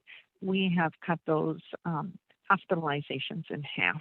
And that's not only for Dubuque County, but it's basically for the state of Iowa, which again, we are very fortunate that we did not experience a surge after the holidays. So again, we can only thank the public for following those social mitigation strategies. Next slide, Sam. Okay, and this is just a comparison from the 2 weeks ago. Yes, I'm sorry, on January 4th is the orange bar, and then the blue bar would be our total cases for today and our total recoveries for today and our total deaths and our active cases. And as you can see, we've had just not very much of an incline in the total cases. The total deaths, as you can see, has climbed, but our active cases are staying very, very, very reasonable for us. Next slide. Okay. And this is one of our zip code data slides. As you can see, the blue bar is of today. The orange bar again is of January 4th. And Sam did put a star over those zip code numbers that did have an increase in the active cases over the last 2 weeks. You'll see such as Dubuque 52003 zip code. Sam does have a star over that, those 2 bars. Even though there was a change that was less than 5, it did increase. And you'll see that Dyersville increased by basically a little over, let's see, it looks like 13. Bankston increased, Farley increased, and Balltown, and then Holy Cross and Worthington were still less than 5, but they did increase over what they were, and then Rickardsville as well. And we will share this with all of the city clerks and the mayors as soon as we are finished with this presentation. And then with our vaccination update, we did just do a bar graph to show you where we're at. We are really right in the midst of starting to do our boosters now. Last week, our only allocation on Monday was for boosters. And then we were notified later in the week that we would have been receiving 800 additional Moderna. So those 800 additional Moderna vaccines did arrive, I believe, on Friday. So those are getting put into people's arms right now. We were notified yesterday that we would only be receiving boosters. So we don't know if we will be getting another allocation for the prime vaccines tomorrow. And if we do, we will continue with our 1A priority group, which are basically our healthcare providers. We are seeing that our number, or our percentage even, with 1A is really diminishing. We have had some people who have initially decided not to get the vaccine, but then as they saw their coworkers getting the vaccine, they have changed their mind.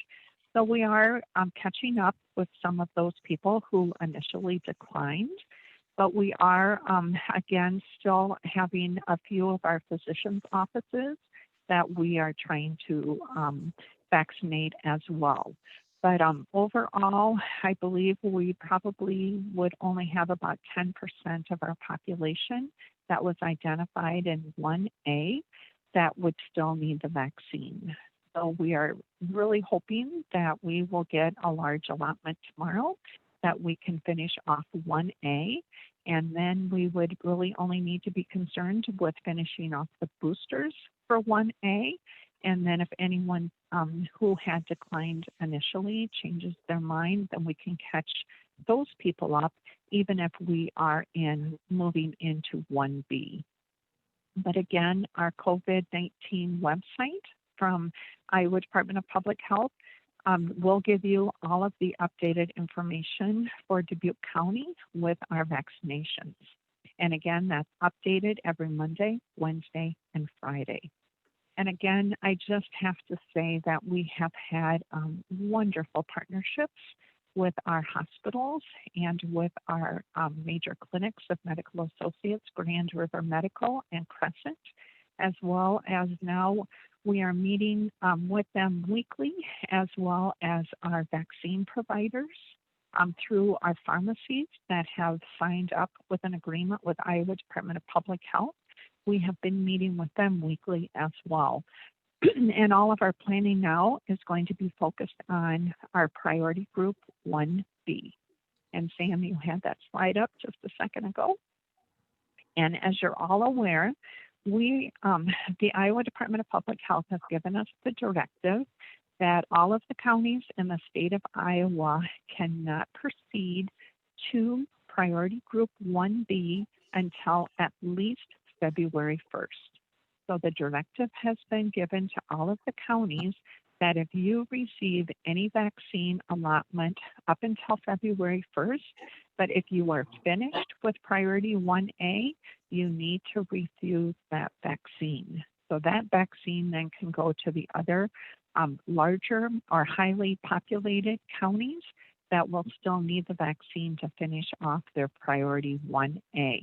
Now, Iowa Department of Public Health pretty much understands that some of the 1A will be blended in with 1B, but again, we are not to start with any of our priority 1B until we get the directive from the Iowa Department of Public Health, and plus a lot depends on our vaccine allotment after February 1st of what we can do and when we can do it.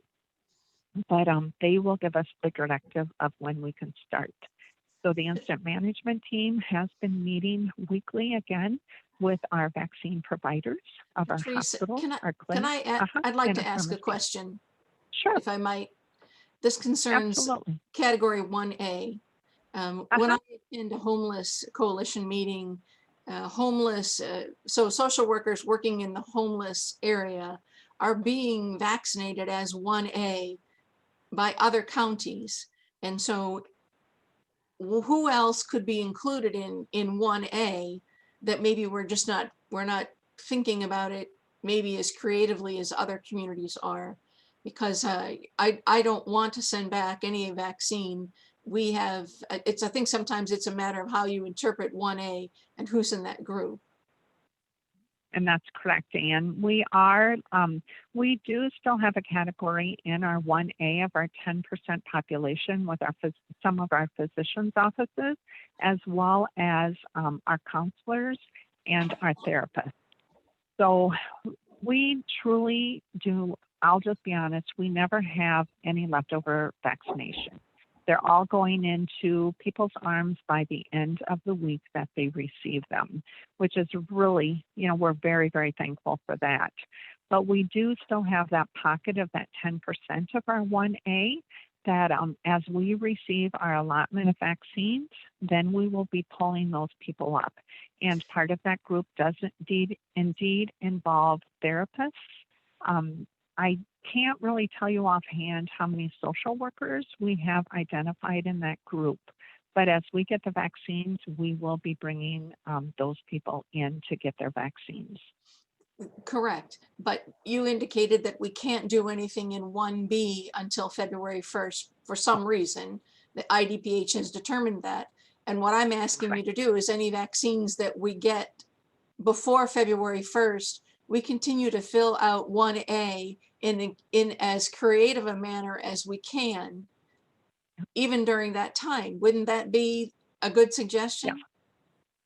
Yeah. It is, but you do have to understand we have to follow IDPH's guidelines. I mean, they give us the directive, but again, they would be the first person to say, if you have a vial that has any vaccine left in it, do not waste it. So yes, you're absolutely correct. We will have that vaccine in someone's arm instead of having that vaccine remain in that vial. So yes, we will be doing creative, actually we already have been doing creative planning with 1A. Okay, and we'll very continue good. to do so with 1B. Yes, that's correct, Anne. Thank you. Sure. Hey, Patrice, this is Oh, sure. This is Harley. Sorry to bother you. No, that's okay. Or interrupt you. Had a subject get a hold of me. He had a stroke and actually in a wheelchair, and he was asking about getting vaccinated. Basically, from what you're saying, it would be after February 1st before people with disabilities such as that would be eligible.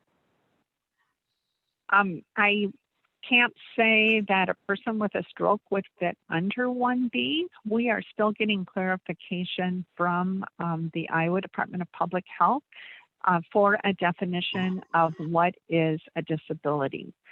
We need to know what Iowa Department of Public Health is defining as a disability. So once we do get that information, then we will be able to look at anyone who has a stroke or who has cancer or, all of the other categories that we personally might think is classified as a disability.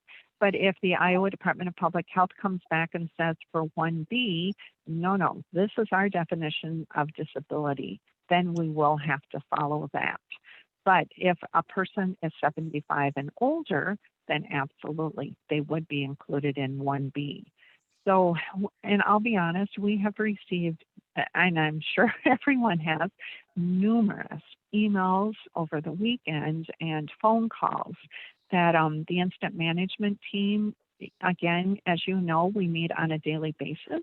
Well, we're extending those meetings only because we're trying to look at all of our planning for 1B. So when we do meet with our providers on a weekly basis, we have some of their questions, such as what is being posed here. We have the answers to those questions. So it is going to be, I'll be honest, a learning experience, but we do have to follow the directive of the Iowa Department of Public Health.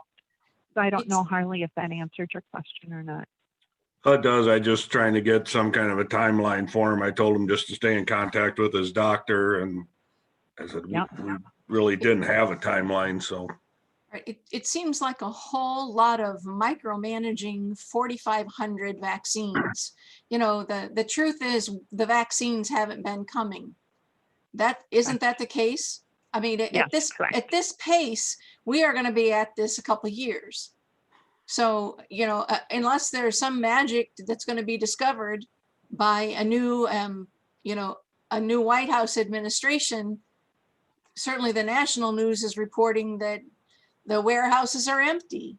So I don't understand. And in some states are attempting to purchase the vaccines on the open market and, jumping ahead of even the federal government. So, it's been a rare day since the vaccines have come where you've said the vaccines are here. It's always a tomorrow, including Stacey Killian driving around to other counties to collect vaccines, which I admire and I love her for it. But the real news is there aren't any vaccines. They've come in very slow, and we're micromanaging the 4,500 that we have. And I understand now there's a postcard or a mailer that's being created. But if we don't have vaccines, I don't understand the reason to, what do we have to say? I guess, what do we know we can say to citizens about the vaccination program? And that's exactly, you're right, Anne, on every single point.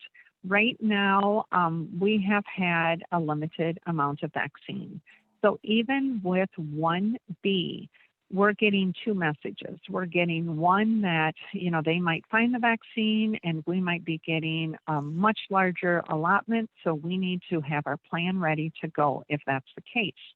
But then on the other side, they're telling us because of a shortage of the vaccine, they're giving us the directive of how we need to plan with our 1B population.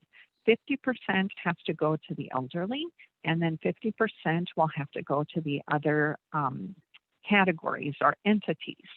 So that's why the incident management team like I said, we're meeting twice a day, and we're having basically to come up with two plans. If we were to get an abundant amount of vaccine, we have to have that plan in place. If we don't have an abundant, well, I guess on this slide, if you look on the bottom, our note, we did include that. If we still have a shortage, then it's telling us 50% has to go to a priority age group, and the other 50% can be dedicated to the other entities that are listed on the slide. So yeah, there's so many unknowns, but we just need to be prepared to go, one way or the other. So, and we're just really hoping that we're going to get a volume of vaccines, but just in case. Very good. I appreciate that. So what other update information did you want us to have? Okay, I'm sorry. We can go to the next slide. I'm sorry. Stacy and Tom are not able to be with us, so Stacy did want us just to share with her update with you. that VNA did transfer a total of 80 doses from Clayton to Dubuque. The VNA staff is assisting with vaccinating individuals already. They are seeing an increase. Okay, the increase is 247 cases since the last report. The calls are increasing, which I know it's increasing to every office. Let's see, the VNA is following 14 facilities, providing their public health support. And I found this very pleasing that they did have an increase in 153 plasma donations. We're hoping that people indeed followed through and did donate the plasma with those that were designated as positive. And then Stacy will continue to again be a vital component of the incident management team. So then moving forward, we only have 2 items to share, and then that'll be the end of our presentation. The first one is, Ann, you had already mentioned it, our Dubuque County mailer. I believe that was set to go to the printer today, and it will be mailed to every citizen in Dubuque County that has an address. And again, it's basic information on the vaccine. We were fortunate to have Dr. Bobby Canero and Dr. Hendrik Schultz, who did assist us in this flyer, and we do have quotes from them both on the brochure itself. So the last item then that I just wanted to share as we're ing forward is, I won't go into detail with this, but let's see, Sam, can you go to the next one, please? We're going to be placing this on our website. We just want people to understand what I had just explained, that we have to follow the directive of the Iowa Department of Public Health. And then we do explain the role of the Iowa Department of Public Health, because they receive their recommendation and their vaccine from higher ups as well, from the CDC and the federals. So they too, have directives that are funneled down then onto us. And then the next slide, Sam, should be the last one. We just want to explain to the public that when a person does get a vaccine, we are required to put that into the Iowa Immunization Registry Information System, not only for the primary dose, but for the booster dose. So it's just explaining that process as well. And then it just explains the process of what the Dubuque County Incident Management Team has to do within Group 1A, 1B, and then any of the other future 1C or 1D. If we only get X amount of vaccine, then we do have to do our priority based on who should of those entities get the first of those vaccines. So we listed that there. And then is there one last slide, Sam, or is that it? Okay. And then this is just, again, we're going to explain to the public that we are working with providers, with our hospitals, our clinics, and our pharmacists. So we are going to be looking at different points of distribution, whether they be in the physician's office, or if we do have a public business or a public site that we will direct people to. So that's all of the information that we have to share for this morning. We will get all, like I said, with our vaccination plan, we will get that out on all of our websites. We will make it user friendlier than what it is on this PowerPoint, just to explain to the public that there's a lot of things that go into place, and that just so they know, the incident management team is doing everything we can do to get that vaccine out as soon as we receive it. So any Teresa, questions? I have a question for you. With the mailer, my understanding is in the mailer, there's some information directing people to website location, that is county website location. Who is helping you be certain that we have that information readily available, highlighted, and easy to find, and that there's information there that's relevant? Who's working on that with you? Randy Gale is our PIO, and he does work with his committee of the Joint Information Committee, and that's representatives from our hospitals, our clinics, and then Ed is a member of that as well on through the county. We also, I know that I believe Randy and Nathan have also been in contact, and I know that Jeff Miller has played some part in the flyer as well. But again, Randy is our PIO, so we basically let him do what he has to do, and then when he needs help, then he contacts whoever needs the help, as well as with the incident management team.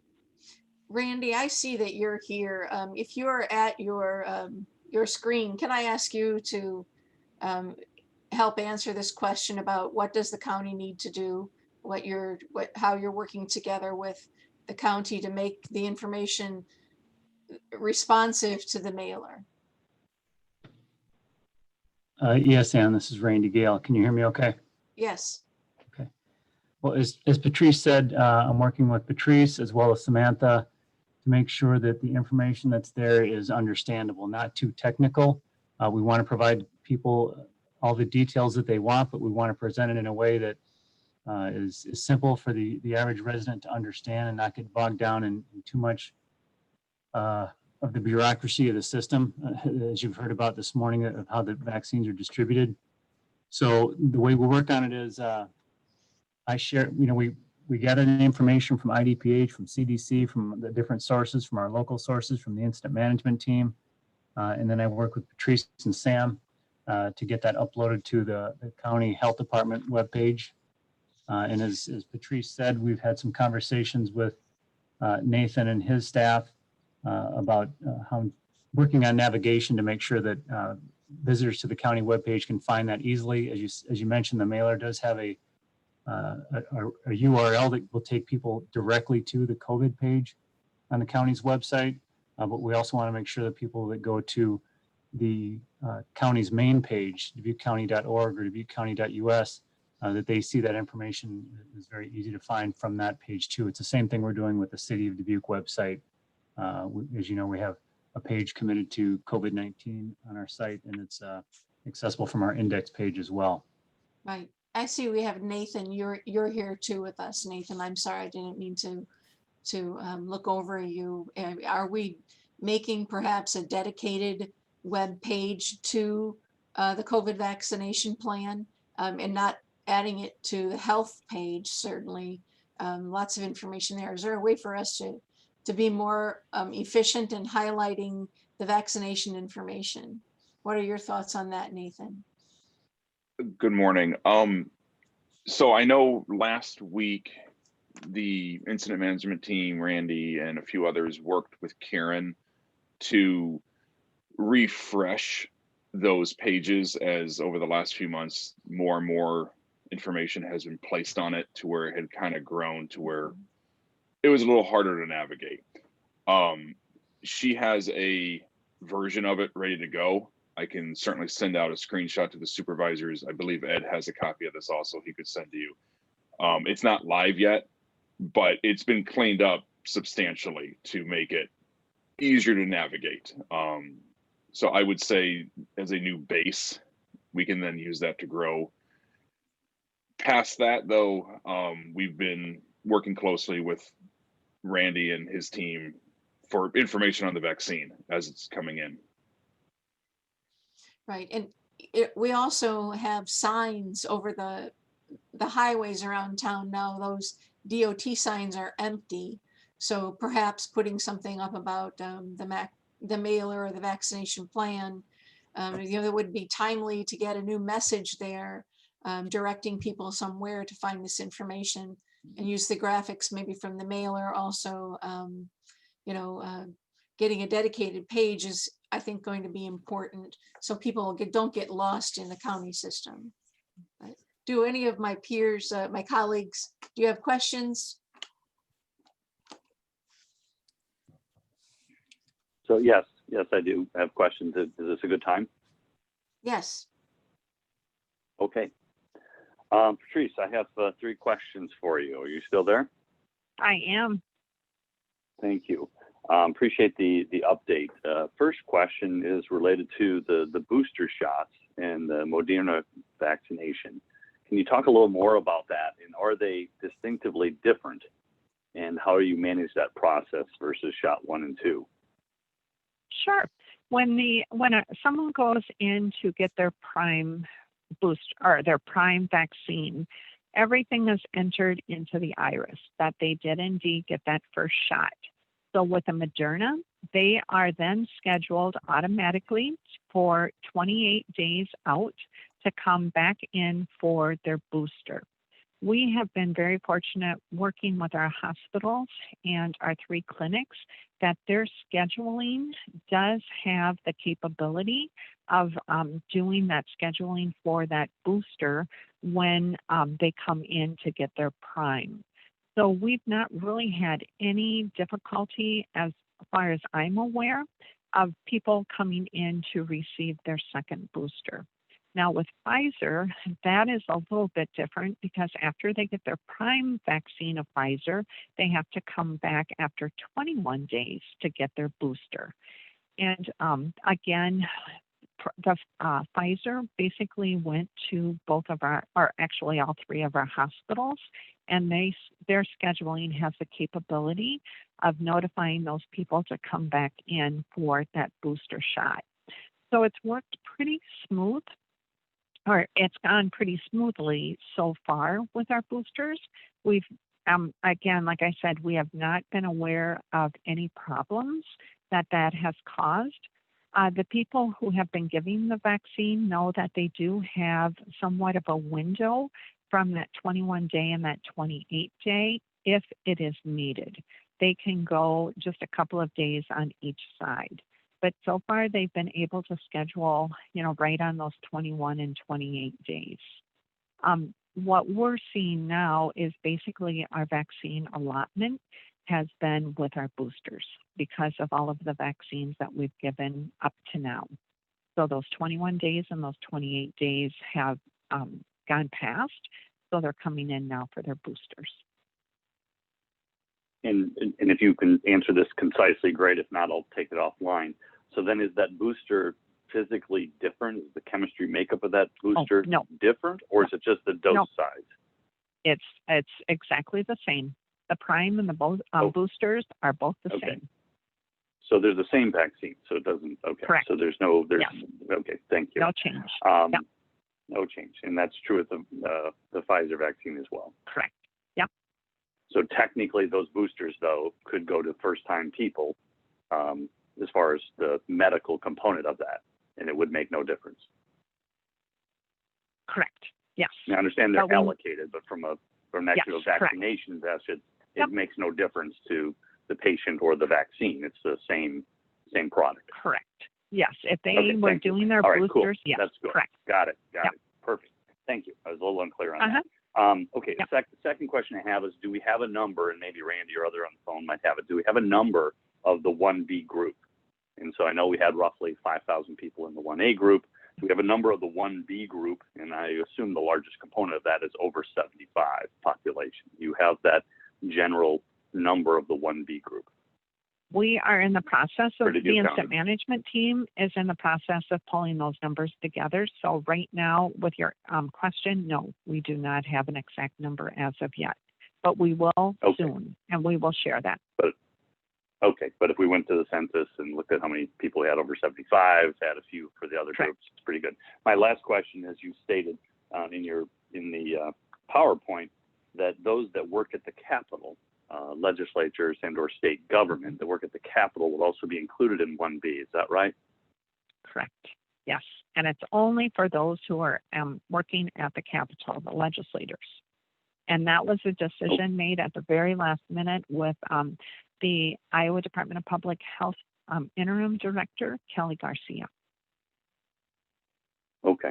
Fine. That was my final question, but the last comment I would have is that's just nonsensical that they don't enforce a mask mandate at the Capitol, but now want to jump into line to get the vaccination. That makes no health sense, and administratively just is blatantly stupid for those in power to follow that and to provide that guidance. Thank you, Patrice. And sure. I was going to say, would you like to hear the rationale from what Kelly had explained to us on that or not? I'm fine at this point. Okay. Thank you. Okay, thank you.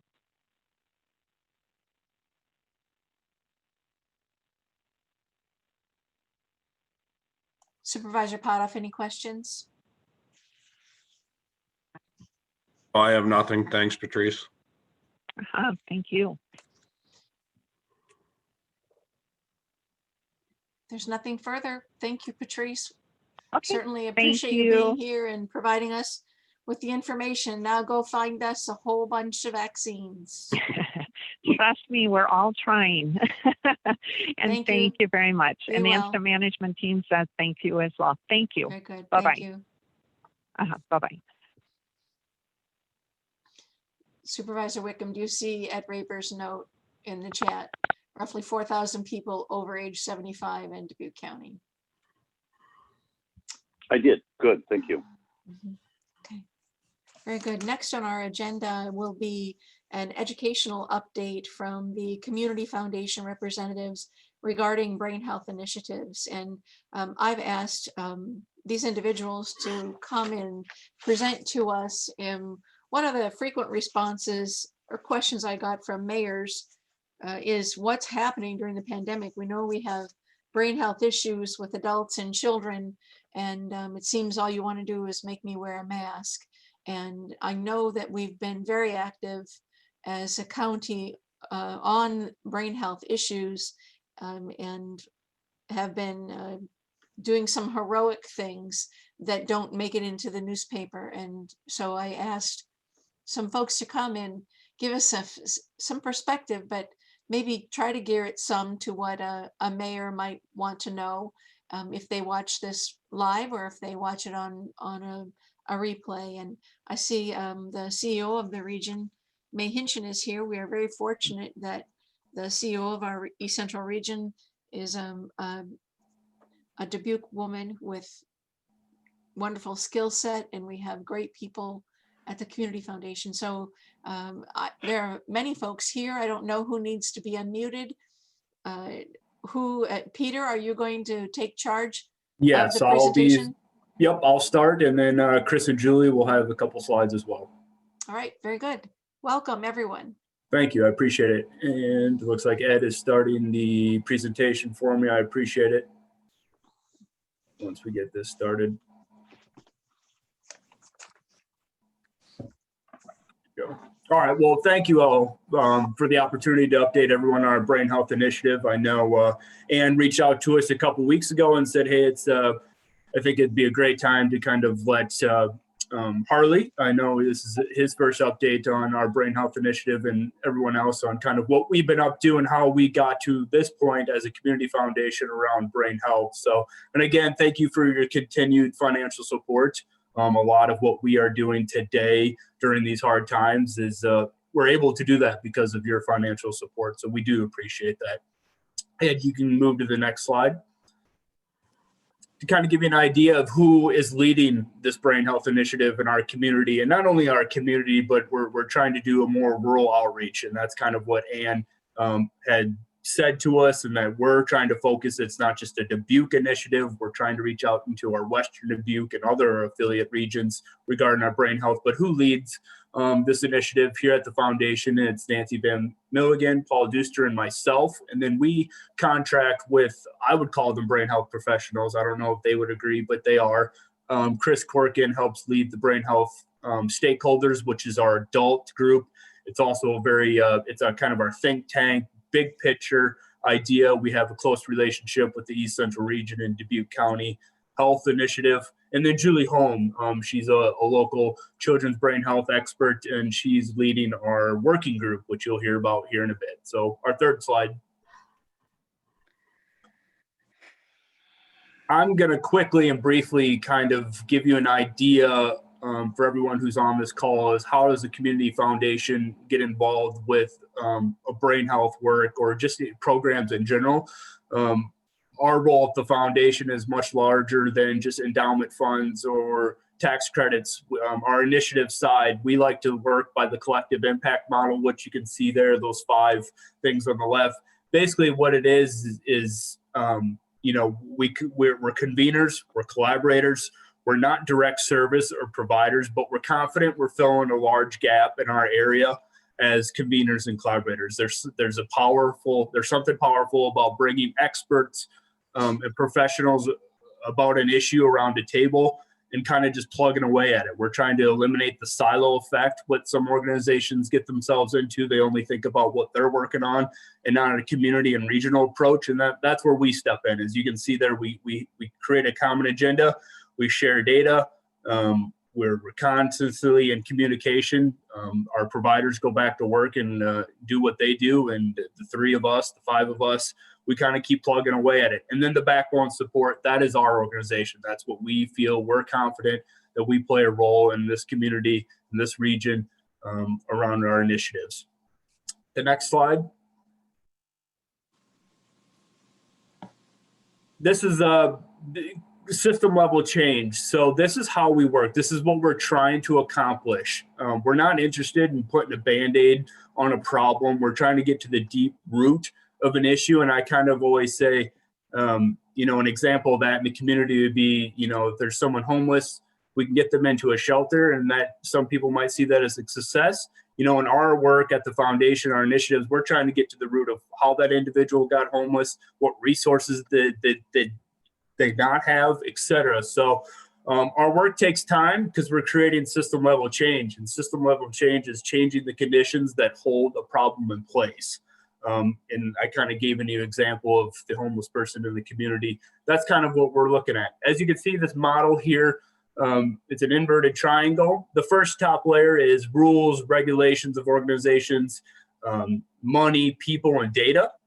The middle part is what we work really strongly with is building trust, collaboration, making sure decision makers are at the table when we do these initiatives. And then the third one is the challenge. It's no doubt about that, is we're trying to change habits and thoughts around any type of solution, especially brain health. You know, you're going to hear us say brain health and not mental health. That's part of what we're trying to accomplish, and more on that in a bit. But you can move on to slide 5 and we'll get into our brain health work. Community needs assessment. Some of you are probably wondering how a foundation gets involved with brain health. In 2016-17, we, with a number of other organizations, did a needs assessment in the community. What should we be focusing our time and funds and effort on? Overwhelmingly, the two things that came back was childcare and brain health. So we rolled up our sleeves and we got to work on this needs assessment, our brain health work. Here are the 5 solutions, conclusions, recommendations, whatever you'd like to call them, out of the needs assessment that say, hey, you should be looking at these 5 things to work on. And as our slides can continue on throughout this presentation, you'll see that we have been accomplishing many of these things. And as I say, it takes time, there's challenges, but we feel confident that we're doing a great job with this role. Slide 6.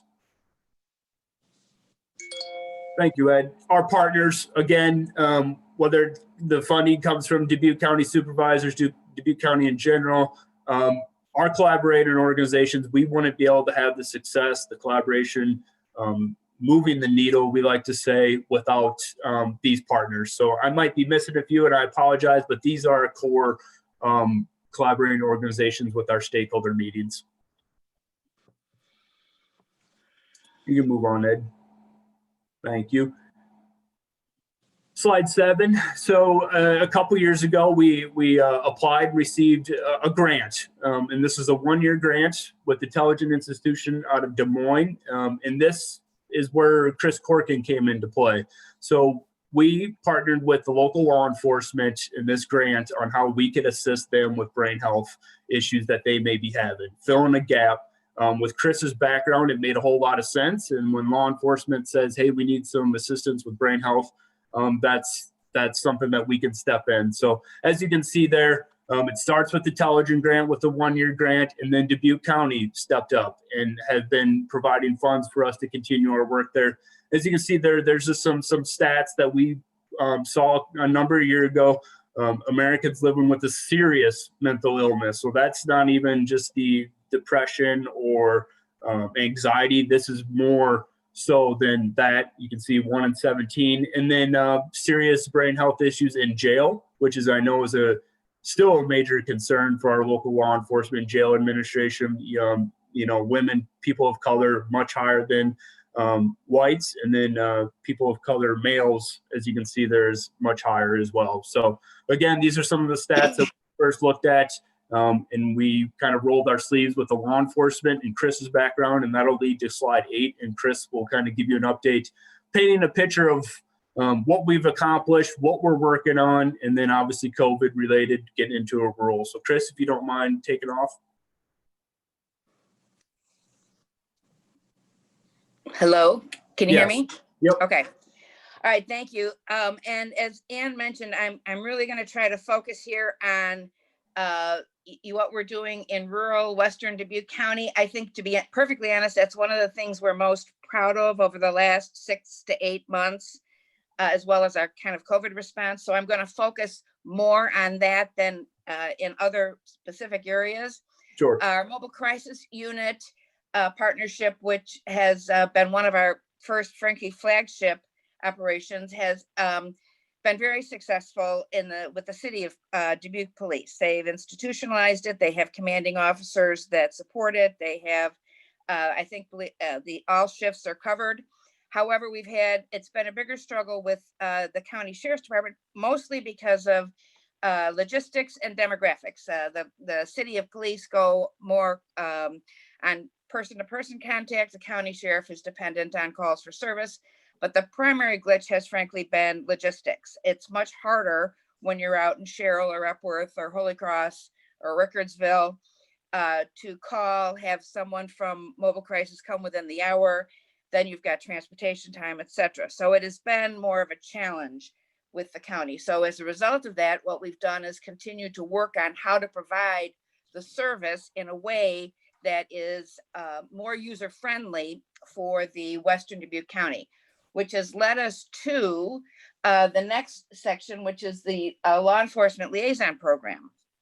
It's a program that is ultimately, I believe, if we do it funded primarily through the region, we became aware of it through the region, and what it would do, and what we're in the process of discussing with the sheriff's department, is provide an embedded cross brain health provider / law enforcement person actually situated in the sheriff's department, access to a vehicle, so that if a call came in from a county sheriff or a smaller community, Epworth, Farley, etc., then that person would be dispatched out there to provide, if necessary, mobile crisis, but also, more importantly, follow-up care. As I said, we're in the process of discussing and looking at putting this together with the sheriff's department. We're very excited about it. I think it will meet the needs that need to be met. We can't just do a one-size-fits-all. We have to do what works for the law enforcement, which in this case is sheriff's department, as well as the community. So we're actually kind of proud of that. Expanding the psych nurse, well, frankly, I was on earlier when you didn't approve, but at least gave a consensus to moving forward with that. This is one of the things we do best. To be honest, I guess the best way to put it is that we brokered that deal. I knew that the psych nurse was very popular with the sheriff in the jail with Captain Menster. So what we did was ask Captain Menster, how many more hours could you use? When we first did 10, we were basically pulling a number out of the air because we didn't know how many hours. We wanted to be good stewards. The program is working well. 10 hours wasn't enough. The sheriff said, well, if you can get me 5 more hours, that would be great. So then we went to Hillcrest and said, what would 5? First of all, could you provide 5 more hours of psych nursing? And second of all, what would it cost? They put numbers together, we put the process together, and ultimately then it came to you guys, which is exactly how this process is supposed to work. And it's exactly what frankly, the Board of Supervisors have kind of hired us to do, to see what these needs are, identify them, and then see if we can address them. So the psych nurse is actually a perfect example of that right now. IHH program is a little more problematic. I believe we're going to be meeting tomorrow morning to see how that's working, how it's not working, how we can make it work. And if it doesn't work, then there's really no need to have it in a county budget. So We need to address that. But again, this is part of what you've hired us to do. And I think it's part of what we can do well for the community. The jail diversion wraparound program is an ongoing process. Part of it has been slowed down because the court systems have slowed down because of COVID. But frankly, also the East Central region has designated jail diversion as one of its priorities. And so frankly, we don't want to get ahead of our skis here.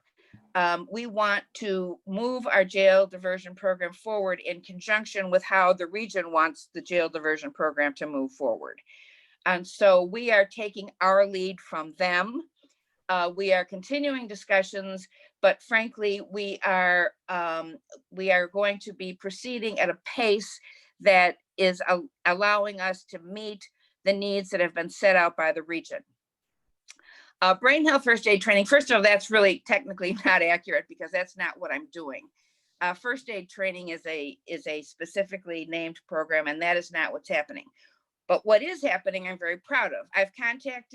We've done it for the Dubuque County Sheriff. We've provided it for the Dubuque City Police, the Sheriff's Department, or the jail staff. But we have had less success with the smaller rural Dubuque communities. So what I have done is contacted a list of all the chiefs and said to them, look, we can provide you training. I realize training is difficult for the smaller departments. They don't have the officers to pull off of service. They don't have the funds to support, overtime. So I've offered them, I will come out there. I will provide you training. It'll be more mobile crisis intervention, how to work the system, how to take advantage of the processes we have.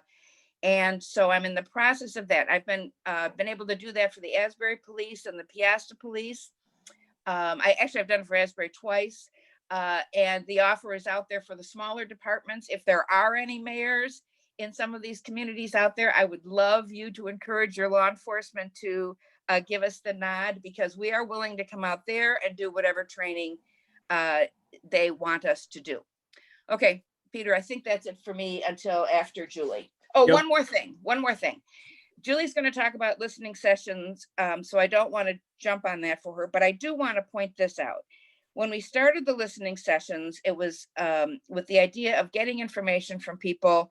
What do they need? What do they want? What do they think how do they think we can better serve? What has happened in the time of COVID has addressed one of the most interesting challenges we had, because we wanted to reach rural Dubuque County, but we wanted it in a central location. We wanted it in a place where most people would come. And frankly, that's a challenge when people have to drive 20 minutes to a meeting and then have a meeting and then drive 20 minutes again. It eats into their day. It also eats into their nights and their home life. As a result of COVID, we've been doing these online. And frankly, our attendance is much, much better. We get people from all over the county. We've had people actually from outside the county within our region. And so frankly, one of the things we're looking to do moving forward with our listening sessions is to continue with electronically meeting, because it seems much more efficient, and it's a way for us to get to a wider audience, which is exactly what we were hoping to do in the first place. All right, now I'm done. Julie. Yep, I will, if I take a second here with the law enforcement liaison program, that's a perfect example. And Ann said outreach to Western Dubuque area or smaller communities. We've invited all the law enforcement from Cascade, Dyersville, Piasta, et cetera, to sit in on those conversations. We have some input from those local smaller communities, with the help of Sheriff Kennedy and his support with this program. So we do have some smaller rural communities participating in that law enforcement liaison program. We invited Benton County Sheriff Ron Tippett to join our conversation. We feel that this potential program that Benton County's working on is going to be pretty similar to what we would have in Dubuque County. So again, we're making outreach to other counties to see what's working and what's not as far as that program goes as well. You can move forward, Ed, and we'll talk about our children.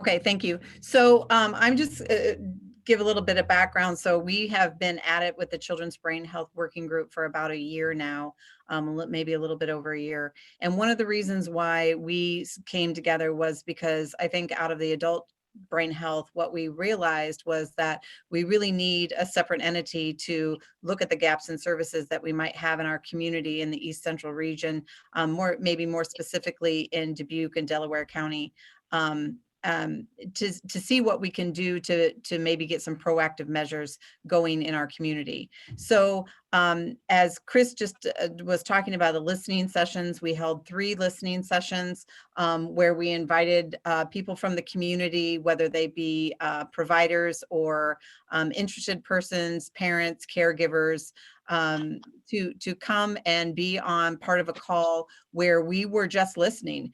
And similar to what Chris had organized out in the county about a year ago, where we want to know what people are looking for in terms of brain health and children. And we had some things that came out of that, the listening sessions, and I think Peter has those compiled. He might be able to speak to those more specifically. So maybe we'll come back around to that. So I can say a few words about the listening session right now, Julie. So again, we hosted 3 of them with an East Central Region grant that we received. So we appreciated the support there. So in the month of December, we hosted 3 listening sessions. We invited individuals from Dubuque, Jones, and Delaware County, again, with the approach of more rural, smaller community outreach. Some of the takeaways that we heard, again, I think we had over 60 individuals attend. It was a great mix of educators, parents, church leaders, providers. I believe 2 out of the 3 supervisors were in attendance and support. So we appreciate that. Some of that were just some peer-to-peer training for students and awareness, a mentorship, whether that would be from qualified volunteers in the community, calling families and students that are in need and just letting them know that there's support and resources available. Prevention, focus on the 0 to 5 age range, some type of community awareness campaign, making it known that, you know, your children might have anxiety or depression right now with COVID, that it's okay, that there is support out there. Support groups for parents, whether that's a Facebook page or a Zoom monthly calls to share stories, resources available, books. Check and partner with your local parishes and churches. We've heard that there's a significant increase of traction coming to our local parishes with parents and students in need of help. And then advocate for your local and state representatives. We have a resource guide that we'll talk about here in a bit that we're putting together at the foundation with Brain Health, and make that more of a rural approach. When we put it together, our thoughts were Dubuque. And again, with Supervisor McDonough's thoughts are make it bigger. Think outreach, think Dubuque County. So that's something that we're going to look at. And then what the East Central region and Delaware County is doing is a pandemic parenting program. And that was a training and a program that we're going to look into. So a lot of positive feedback from the listening sessions, and we're pretty confident that we'll continue to host these listening sessions moving forward. And those are my 2 cents with Children's Brain Health. Julie, you can go ahead. Thanks, Peter. Yeah, we had a lot of really, as you heard, Peter, we had a lot of really good ideas that came from those sessions. And the best part about that is that therefore the constituents that are kind of driving our community. And so we want to be able to organize for them. Again, as Chris said, we don't necessarily carry out these services, but we do get the momentum going to people and help people get started and bring these ideas to the agencies we have to see where we might be able to fit agencies into some of the needs that people are bringing to us. So, you know, we're a conduit for that. We have merged the Children's Brain Health Working Group with the Trauma Informed Care Alliance. One of the reasons that we did that was because we felt that there was a lot of overlap in terms of what the Trauma Informed Care Alliance was doing with the Children's Brain Health Working Group. One of the things that has come out of that is that Cynthia Warenberg from the foundation, who was in charge of the Trauma Informed Alliance Group. She and I have come together to work on a social emotional book that the Community Foundation wrote a grant for. And so we are in the process of working with the illustrator at this point in time. We have the book written, and then we'll be looking to It's a board book that will be distributed to about 700 children in our community. This book is specific to Dubuque, but one of the things that we had in mind in writing the book was that we wanted to share the book. If anybody was interested, that they could plug their community's information in, where we have written about Dubuque and Dubuque County. So that, you know, if somebody in Delaware County wanted to do it about Delaware, we would not necessarily hold that tight, and we would say, okay, this is a social emotional format that if you would like to use it, you're more than welcome to do that. And so again, increasing the collaboration. And the advocacy piece was one of the things that came out of the listening groups that I thought was something that maybe we sometimes overlook, is the power of the voice of the individual people, and teaching people how it is that they can advocate for brain health themselves, I thought was a good thing. Looking forward, we're continuing to do asset mapping and looking at where we have gaps in services, certainly that 0 to 5 age. So one of the things that we want to not lose sight of is we want to continue to work on that mobile crisis care piece, especially for adolescents. Another way that we'd like to address the adolescents is I'm going to be speaking to the Yappers group and talking to them about their potential interest in doing some brain health, mental health 101 training, learning about peer counseling. And we're going to be, instead of taxing the schools, we want to kind of look out into the community and see what we can do to give some basic brain health information to adolescents so that they can carry that out, so that we can kind of address that group so that they know what to do to help their friends, because research shows that teens go to teens. They don't go to parents, they don't go to teachers, and they don't go to authorities until, you know, they're at their last straw. They go to their friends first. So if we can give some of that information in age appropriate ways, then we can have adolescents that are going to be able to help their friends. The other thing that we're looking at is the parent caregiver engagement and awareness. Building off of that, looking at doing some caregiver and parent training so that we can have a specific program in our community where parents can go in a relaxed way to learn about social emotional health of infants and of their crawlers and of their toddlers before they even get to somewhere where a teacher can take a look at them. Doctors' offices do their best to screen, but we know that they're looking for physical markers. They're not necessarily looking for those social emotional markers that are present in infants. And so we would like to start a program, or help an agency start a program where they're looking at children from the get-go, so to speak. We also are working to provide information to people throughout our community, including extending out into the county in terms of helping them to know where to get information, to get referrals for brain health care and for other necessities, things that people need.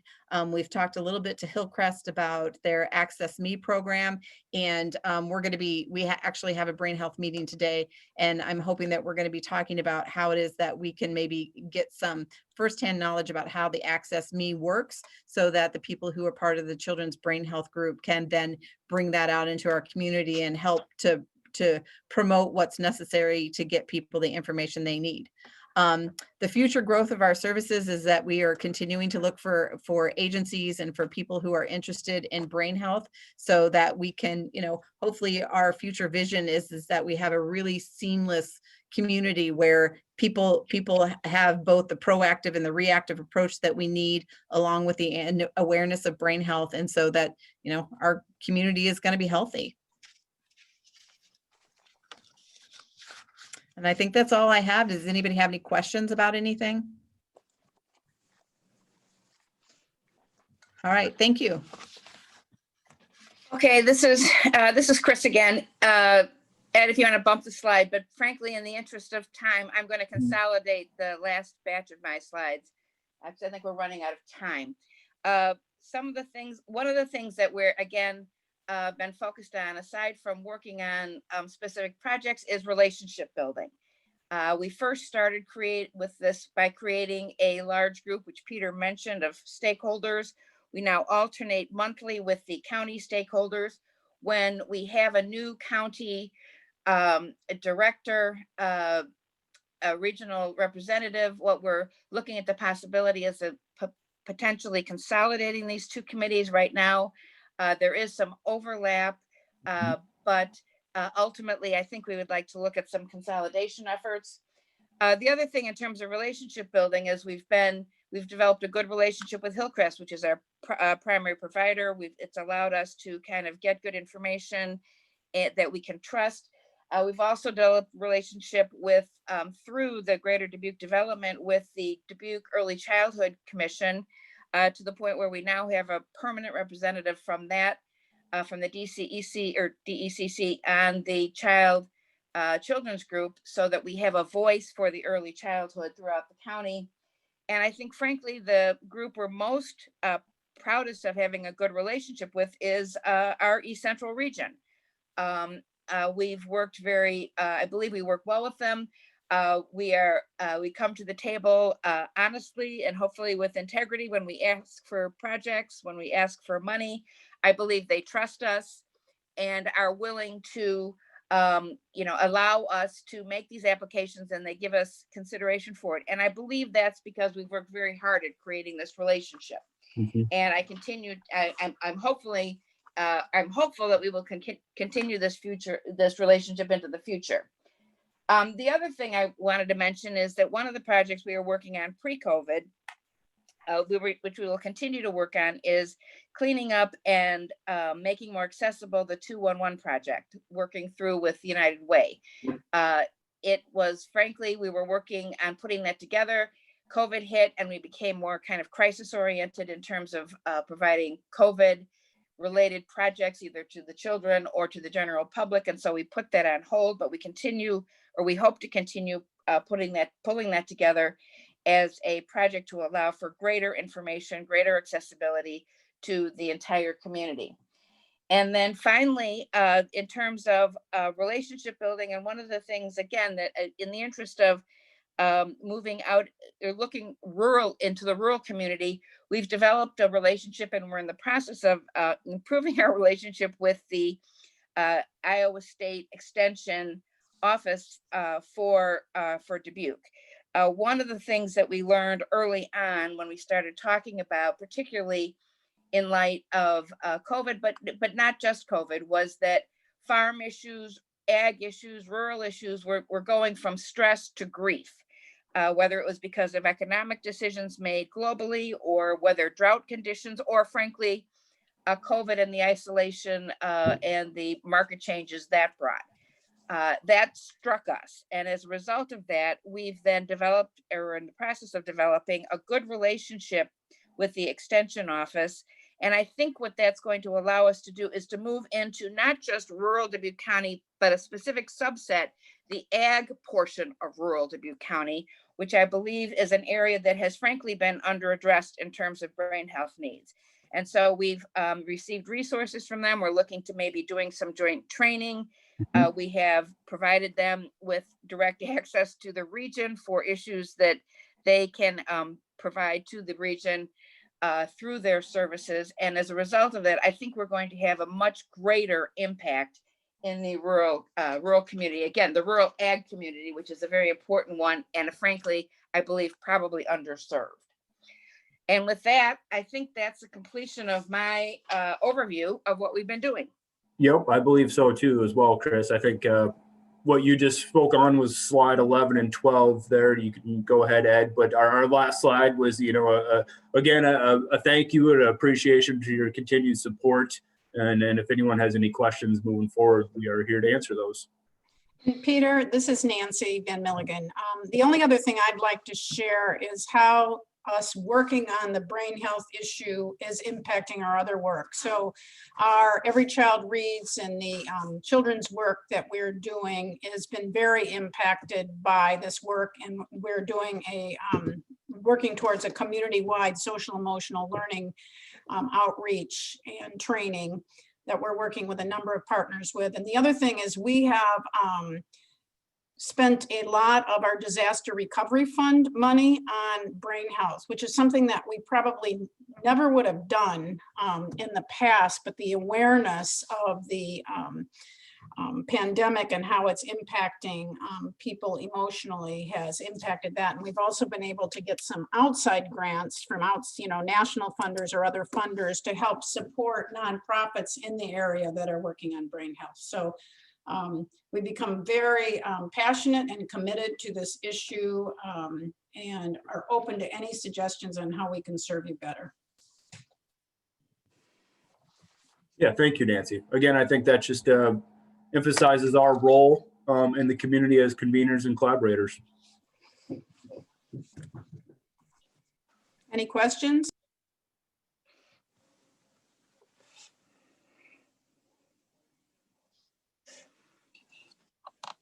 Peter, Nancy, Chris, thank you. Thank you very much. I would ask if Supervisor Wickham or Supervisor Potoff have particular questions or comments they'd like to provide. I think this is a great summary of what has been happening in a very difficult and stressful time. You have continued to power ahead with this type of work, and it's been, it will pay us back so many times, I think, in the good that it does for the community.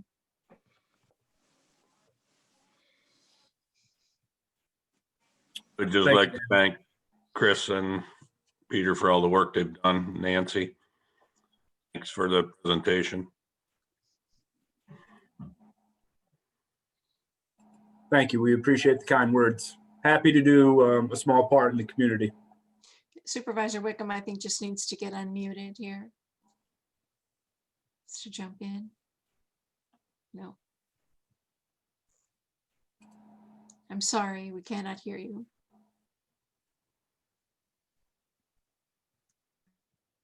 How about now?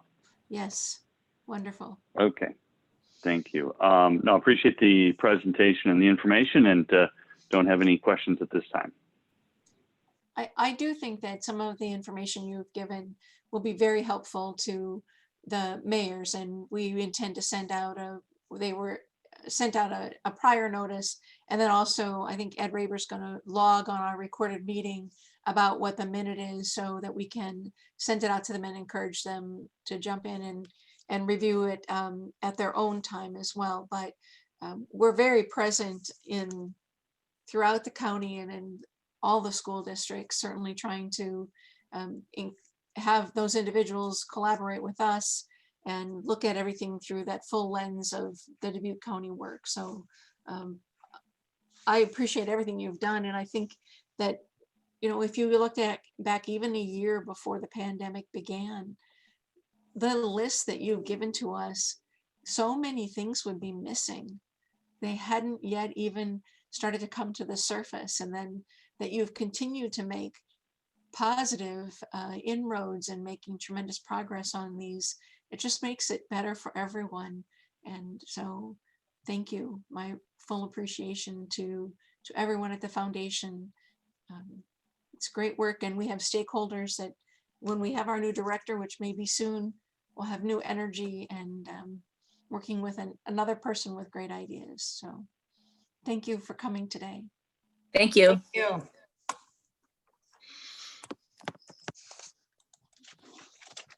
Do we need to take a brief recess, or shall we move right on to our next work session?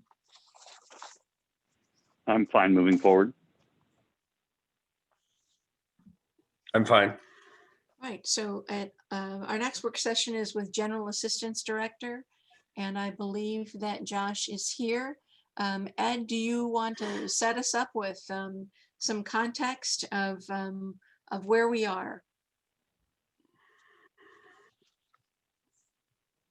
Yes, I'm just wheeling through some things on my screen. Just briefly, you can see in the packet today is a letter from January 6th from Josh Jasper from Resources Unite. I also very similar to a previous memo that I had written for you in December. Just provided a little bit of context there, as well as just so you can understand it, the brief legislative code about how this program works, just for some background for you or for readers. So the last time the board addressed this in December,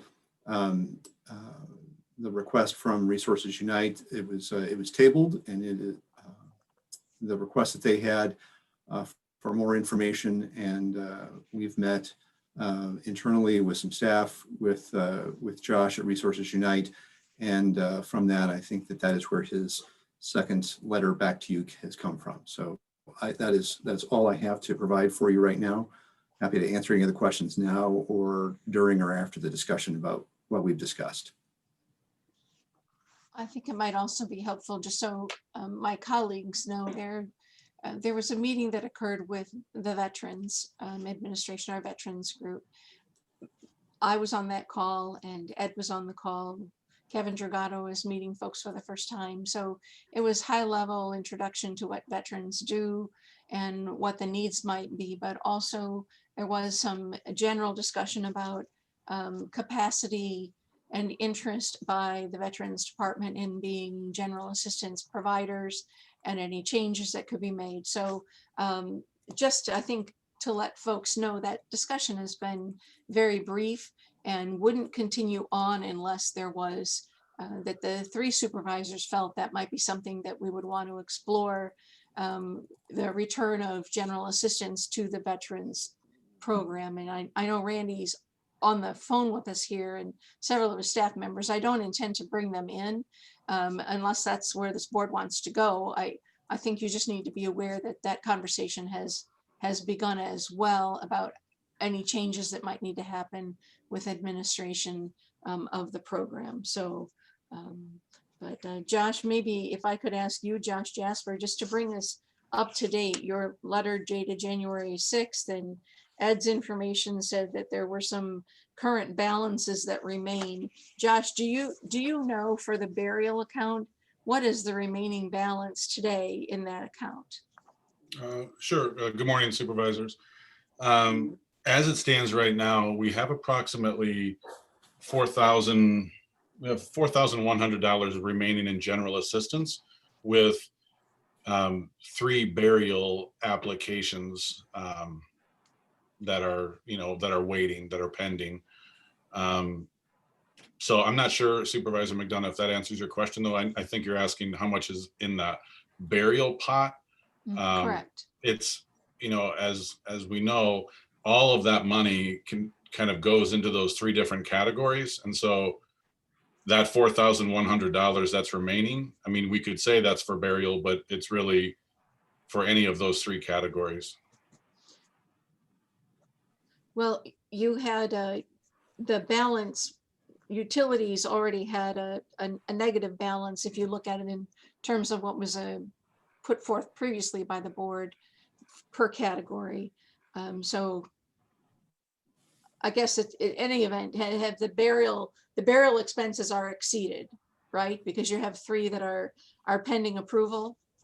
Yes, ma'am. Yeah, we've got 2 to bear, and actually we have a new one to Rife that a person came in yesterday. Okay. And how do you leave that with them? Do you indicate that the funding is going to be returned, or that there's no funding at this time?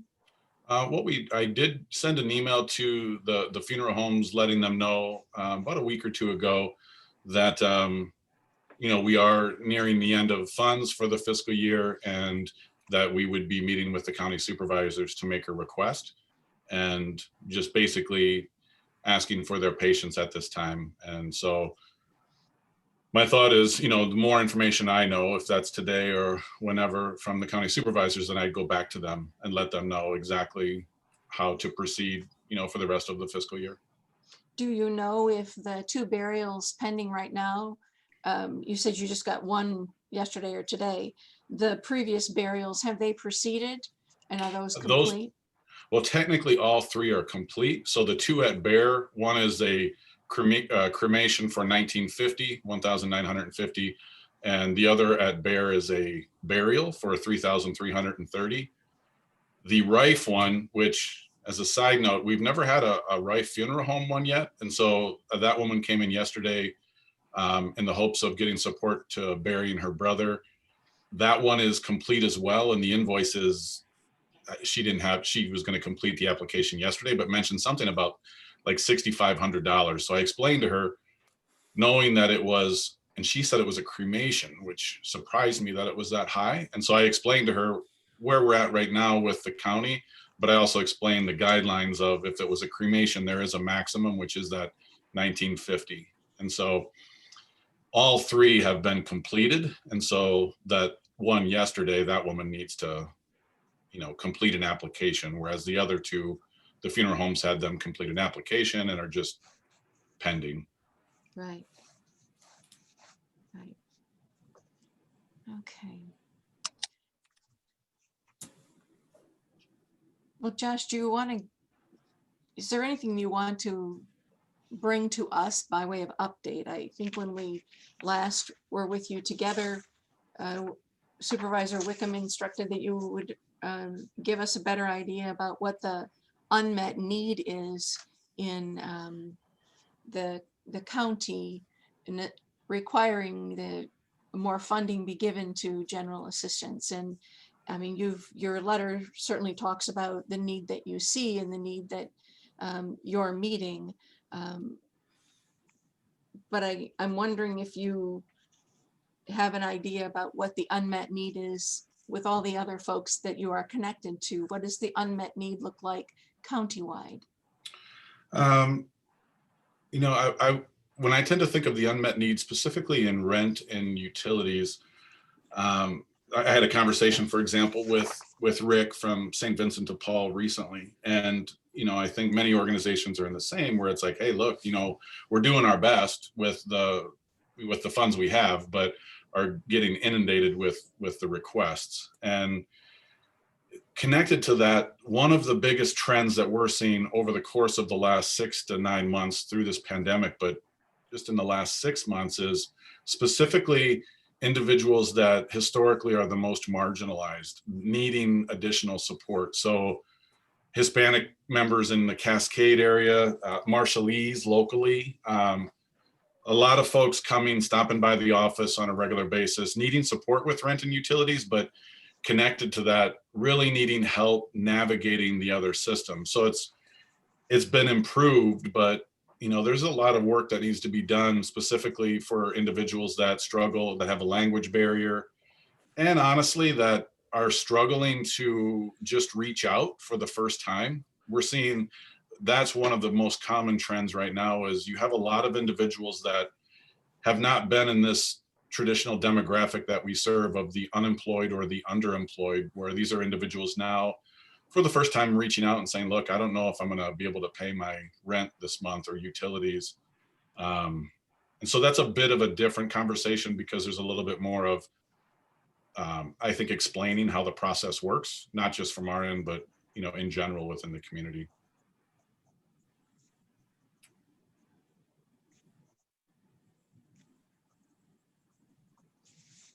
Josh, this is Supervisor Wickham. Thanks for that update. We've got two numbers that we've received: 130,000 requests on December 14th, and then a $45,000 request, at least in our packet, says for the next 3 months. Can you talk a little bit about it? I mean, is your first ask still stand that you're looking for $130,000 between now and the end of June? Is that the financial request? And if you can elaborate on that, I would appreciate it. Sure, you bet. Thank you, Supervisor Wickham. So in really trying to get clear with what the expectations are of the supervisors over the last few months, and in the conversations with Ed and Dawn and Stella, connected to even the findings, so to speak, from Ide Bailey, it was clear of like, okay, moving forward, we need to change the claims process, which makes complete sense. And how there was some concern or risk around the point made previously around that lump sum going out, that initial ask of the 130,000 to make it to June 30.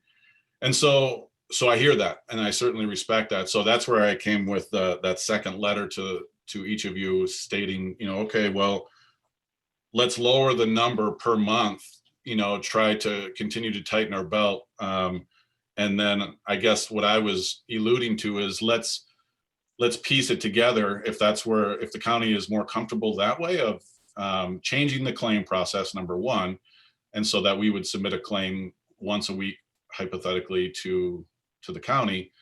But then also, if it's that $45,000 to get us, the next 3 months, and then we reconvene again, I guess the point is I'm very flexible. And so whatever the comfort level is for the county supervisors, if that's something that you're wanting additional information as we move forward, we certainly can do that. And so I'm flexible, or we're flexible.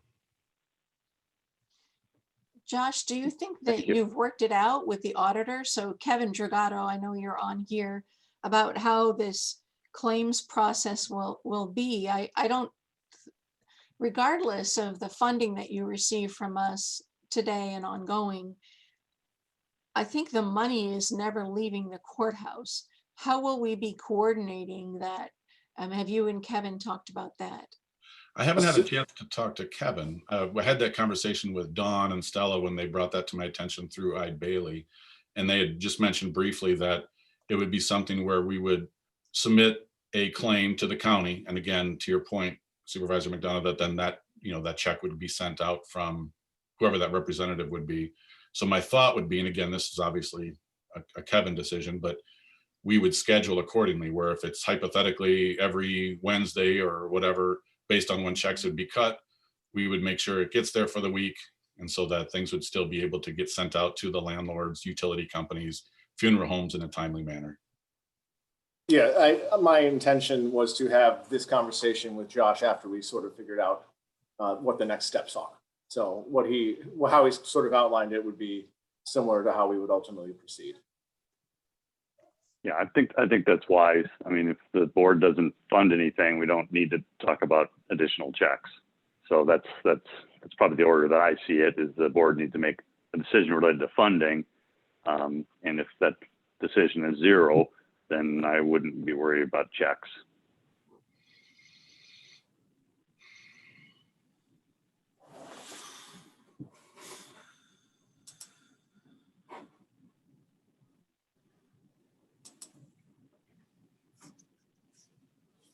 Supervisor So Cottle, I'll jump in since there's quiet. Go ahead, Harley. Do you have some comments or thoughts? Yes.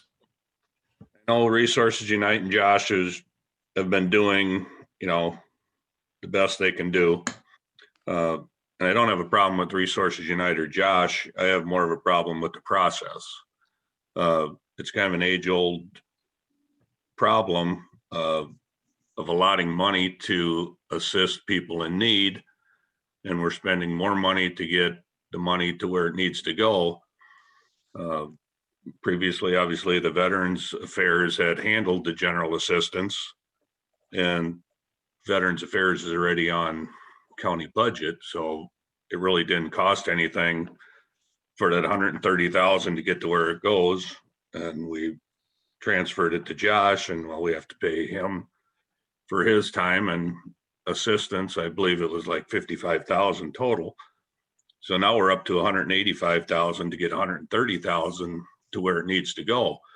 I think we need to have the conversation. It's still taxpayer money.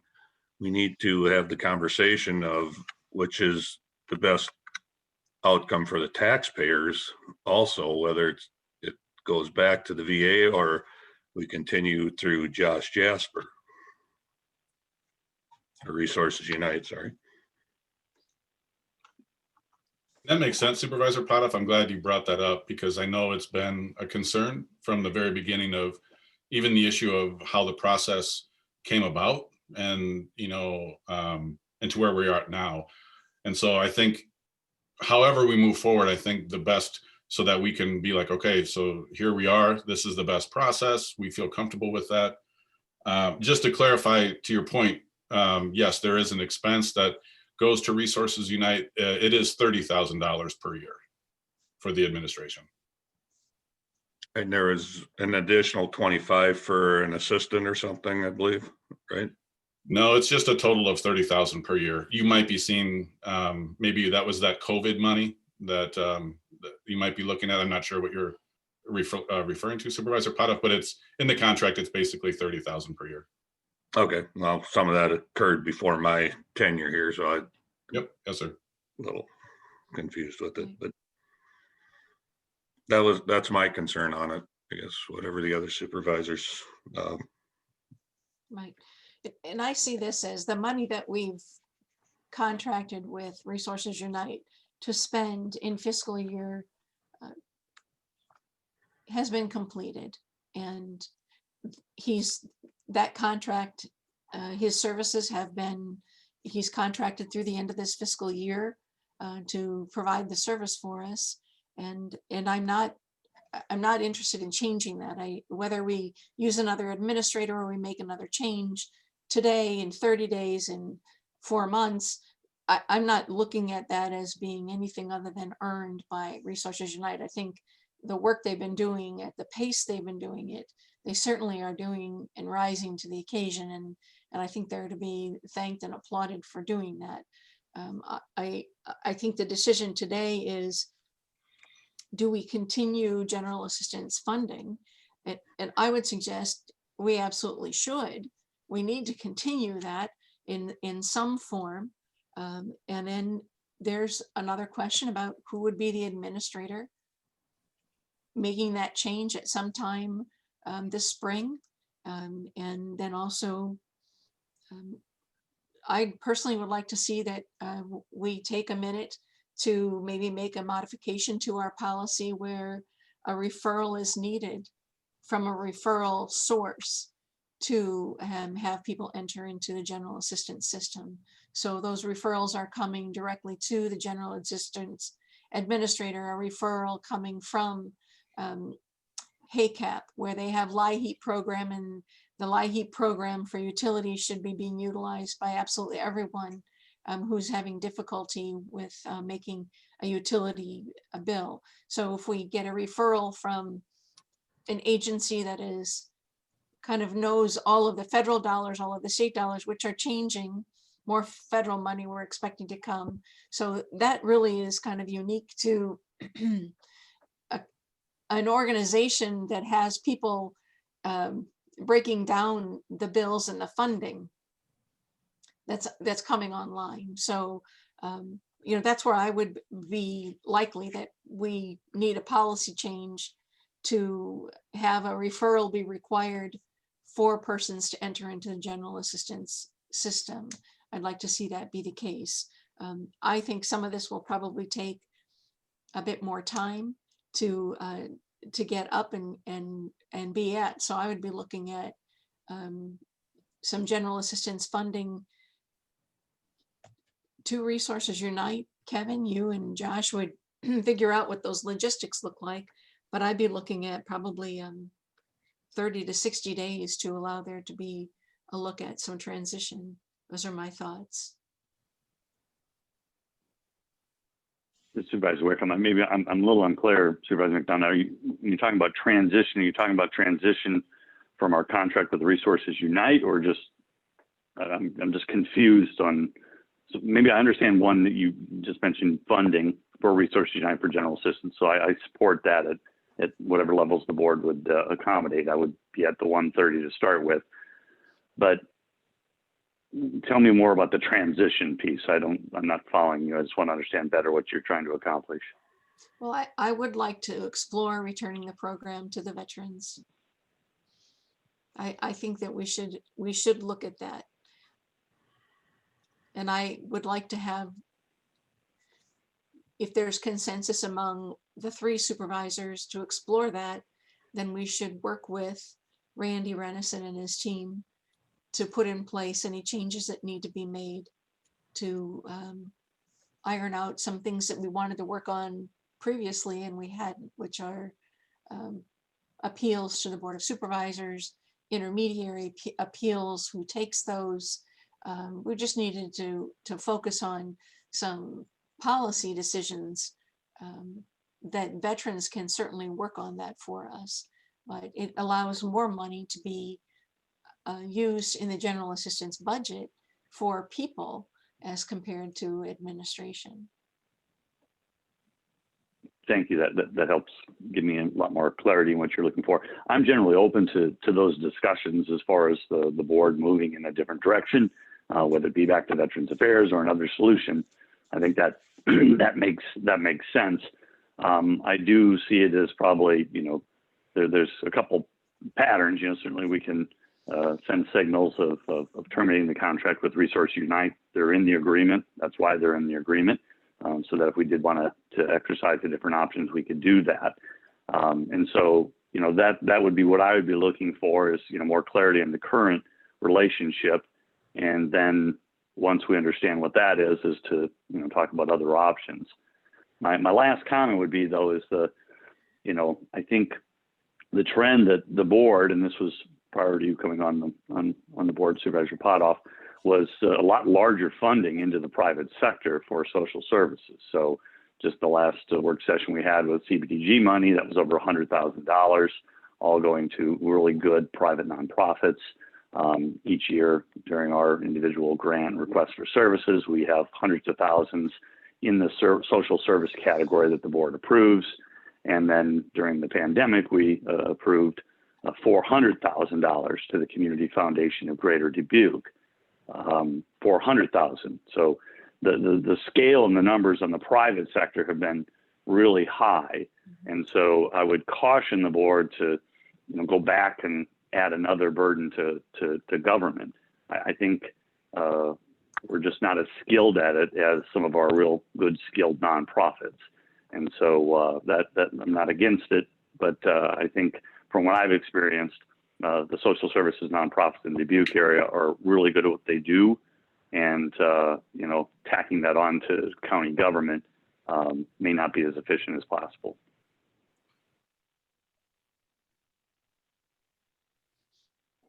Well, my decision about this and my information about it isn't from me alone. It is from talking to executive directors of many of the nonprofits, people who answering the phones inside the nonprofits, folks on the, the Homeless Advisory Coalition.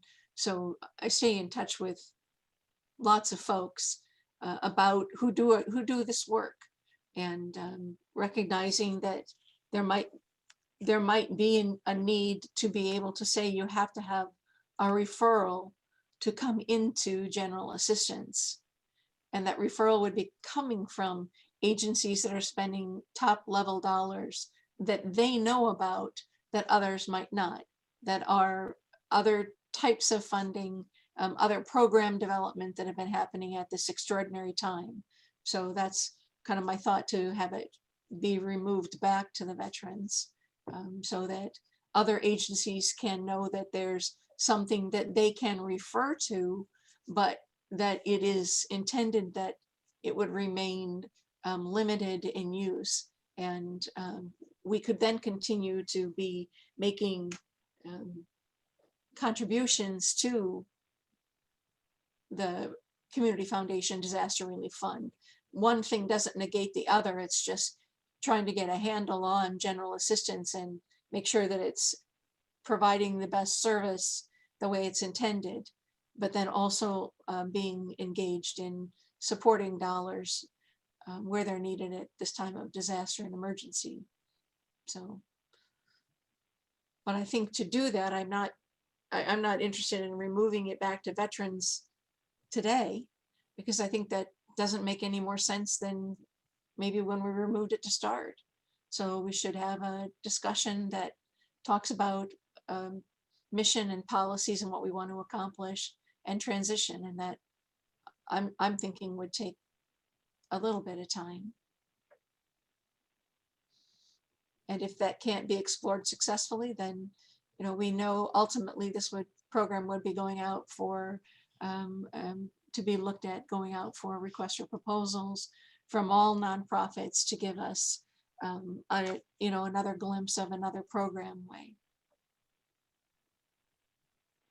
And I would support that as well. I mean, I think at the time I mentioned that last year to actually go out to a bid request for services for general assistance, and I was the only voice at that time. So I'm glad to hear that that's an option as well.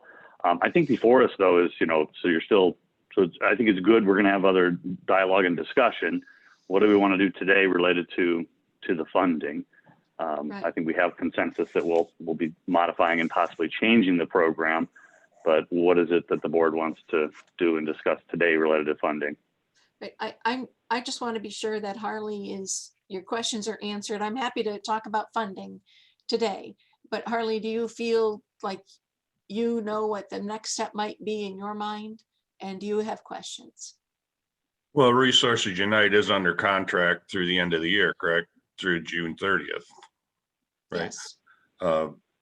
Obviously, we will fulfill our end of the contract and we'll have to fund until that time. So that gives us, 5 months to decide which is going to be the best avenue after that.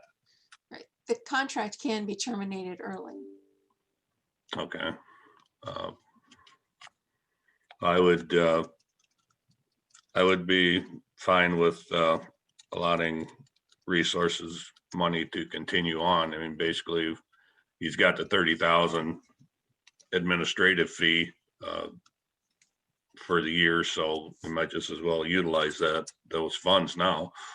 Right. Would you be interested in having there be some discussion with the veterans to look at the return of the program there?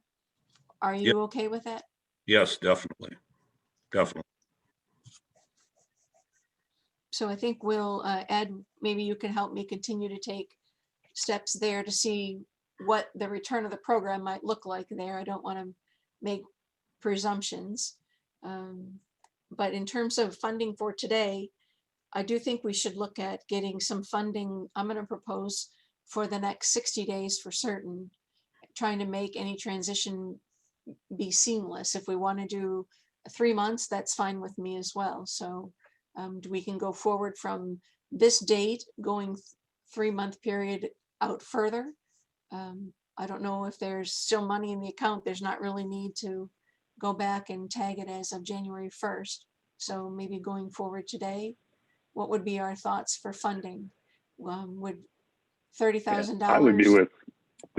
I would be more with the 6 months allocation. I think that gets us to the end of the fiscal year. But if it's only 3 months, then I would look to change that program. I think either fund it or discontinue it. So if you're only looking at 3 months, I don't know what that gets us other than delaying this decision. I think we have a good consensus that we want to look internally and change the program. I don't know what 3 months gets us other than we'll be right back here in 3 months. If there's one thing, question whether we want to fund it for another 3 months. If there's one thing if I can just respectfully voice, I very much understand and hear what the supervisors are saying in regards to, hey, there's some potential of going back to the veterans administering the program. And please know that I'm happy to help in any way, meaning, with that process or what that would look like. At the end of the day, we are coming from the place of, we just want people that are in need of help to get the support that they need, be that through general assistance or the other partnered programs. Here's what I'd ask you though to respectfully consider. I would ask you to consider end the fiscal year before you'd make a change. And the reason I say that is because there's a lot of people struggling, and this is without a doubt, if a change does happen, even in the best transition plan, it is going to create confusion. And we are still in the middle of this pandemic, and people are struggling every day trying to figure out, how to navigate to get to not just general assistance, but to get to food, to get to the most basic things. And that raises some anxiety for me, quite frankly, in hearing a lot of people's stories on a daily basis that we would create some form of confusion as to how people would access resources. And I get that we don't know when the pandemic will end or anything like that, but I think I feel responsible for just voicing that concern, that is going to create some confusion for a lot of people as to how to navigate. And if we can, at the very least, if a decision is made to change, again, let's at the very least get through the end of the fiscal year, and then create whatever plan that would be. If it's through continuing with Resources Unite, or if it's back to the Veteran Affairs, or as Supervisor McDonough mentioned, just out to RFP. I'm just really concerned about people not knowing how to get to the services. I am not concerned about fiscal year, because I don't think fiscal year means anything to anyone other than people who are getting funding and there's a contract that ends or expires that renews. The person trying to get their rent assistance doesn't know when a fiscal year ends, or that's just a date that we use to open and close books. So I think, you know, the reason to look at a 3-month or a 90-day funding is to give us much time to transition and to have that work together, so that it's, one, identify what we want to do and what the plan is, what are the advantages and disadvantages, and look ahead to any pitfalls. So we know, eyes open, what might happen. Let's look at that. Let's be forward thinking in wherever we place the program. And then secondarily, I think it allows time for there's transition. So no one's going to be like, the money's just gone. The point in asking you for more information and for having a bit of a delay in meeting is to try to get our thoughts together to make a change, if we have interest in making a change, that will be a better resolution and a better product for all the citizens, those in need and those that are the payers. So that's the way I'm looking at this, and I think that we can do that adequately with, you know, a 90-day budget. I don't think we need to run it out till the end of June. If in our exploration we discover that it really is a Resources Unite program and we just need to fund it at, you know, 3 times the budget, then I guess that's what we would be doing. But that is not what I'm hearing from other parties in the nonprofit world. So I guess my motion at this time would be that we fund general assistance for the $30,000 for the next 90 days with Resources Unite.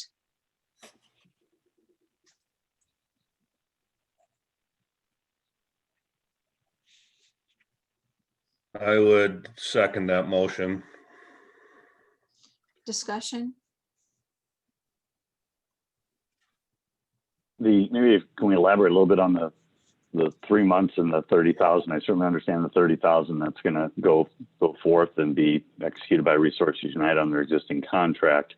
What does the 3 month, or what would you like to have done within now and 3 months? Just high level, if you can share. Sure. So exploring whether it can be returned to veterans. What does that look like to their program? It gives certainly Kevin a way forward to finalize how the funds will be handled in-house. That's a clerical issue we're going to be handling. It also allows us to look with Ed to say, are there any other providers who might have a different thought? Other changes that could happen in 90 days are looking at some other programming. There's certainly folks voicing opinion that we bury people for $3,300, and it's a lot of money that could be spent for food insecurity with those kinds of burial programs. We're an outlier, and the state of Iowa is a county doing that. So that's what I would say the 90 days are. It is high level, but looking at the program itself kind of systemically. Supervisor McDonough, I have a quick question about the 30,000. Is that going to be allocated between burial, rent, and utilities, or is this just a lump sum that can be used for any of those 3? It's a good point. We should talk that through. And I'm not sure if, am I able to share in the discussion? I have no problem with that.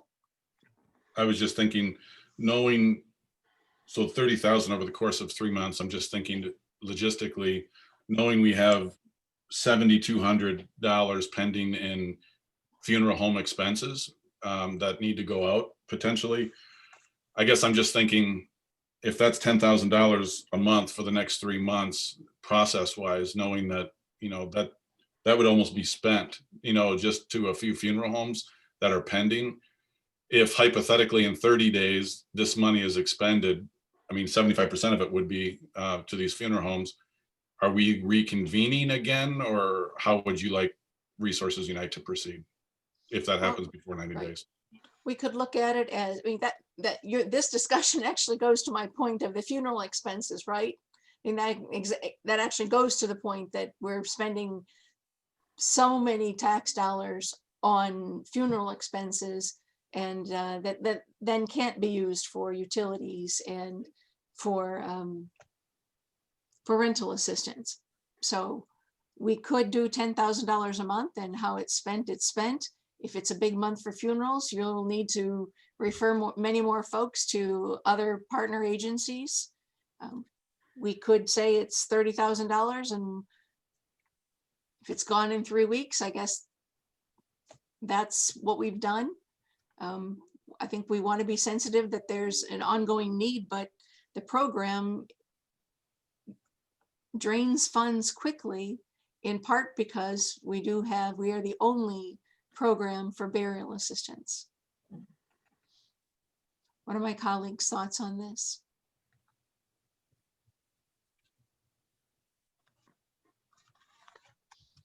Well, I think we obviously need to have the discussion on the burial fees. We are expending a lot of taxpayer money for this. I'm not quite sure how the, I guess, vetting process goes. I guess if Josh brought up the incident where the lady come in because her brother died, I guess if my brother passed away, the family would come together and try to come up with the money to bury him. I think some people are maybe using the process a little too freely to get money to assist with it because they don't want to spend their money, which I understand too, but it's supposed to be, last resort type thing. I just think we need to revisit it, or I'm not quite sure how the process works to apply for it.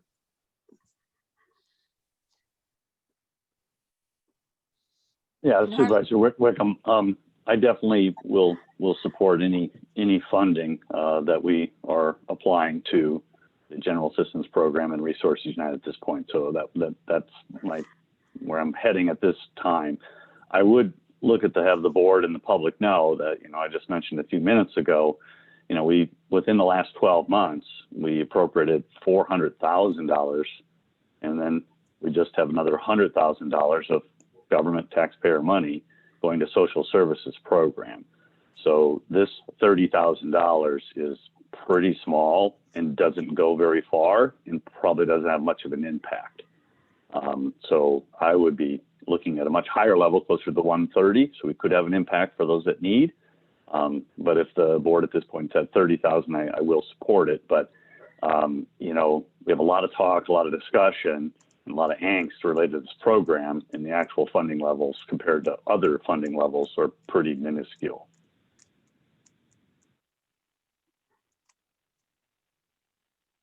Do we have a feeling that we want to change the $30,000 and put it by category, or is that by month, or is that until it runs out?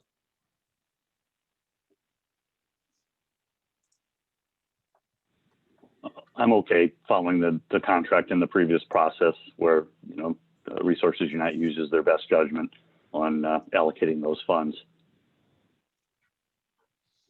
Do you intend that it would be used for the full 90 days, Supervisor Wickham, or would you expect Josh to be back asking us for additional funding?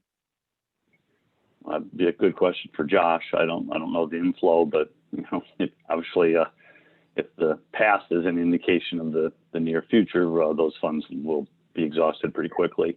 But that's questions for Josh Jasper. That's just more of my armchair quarterback response.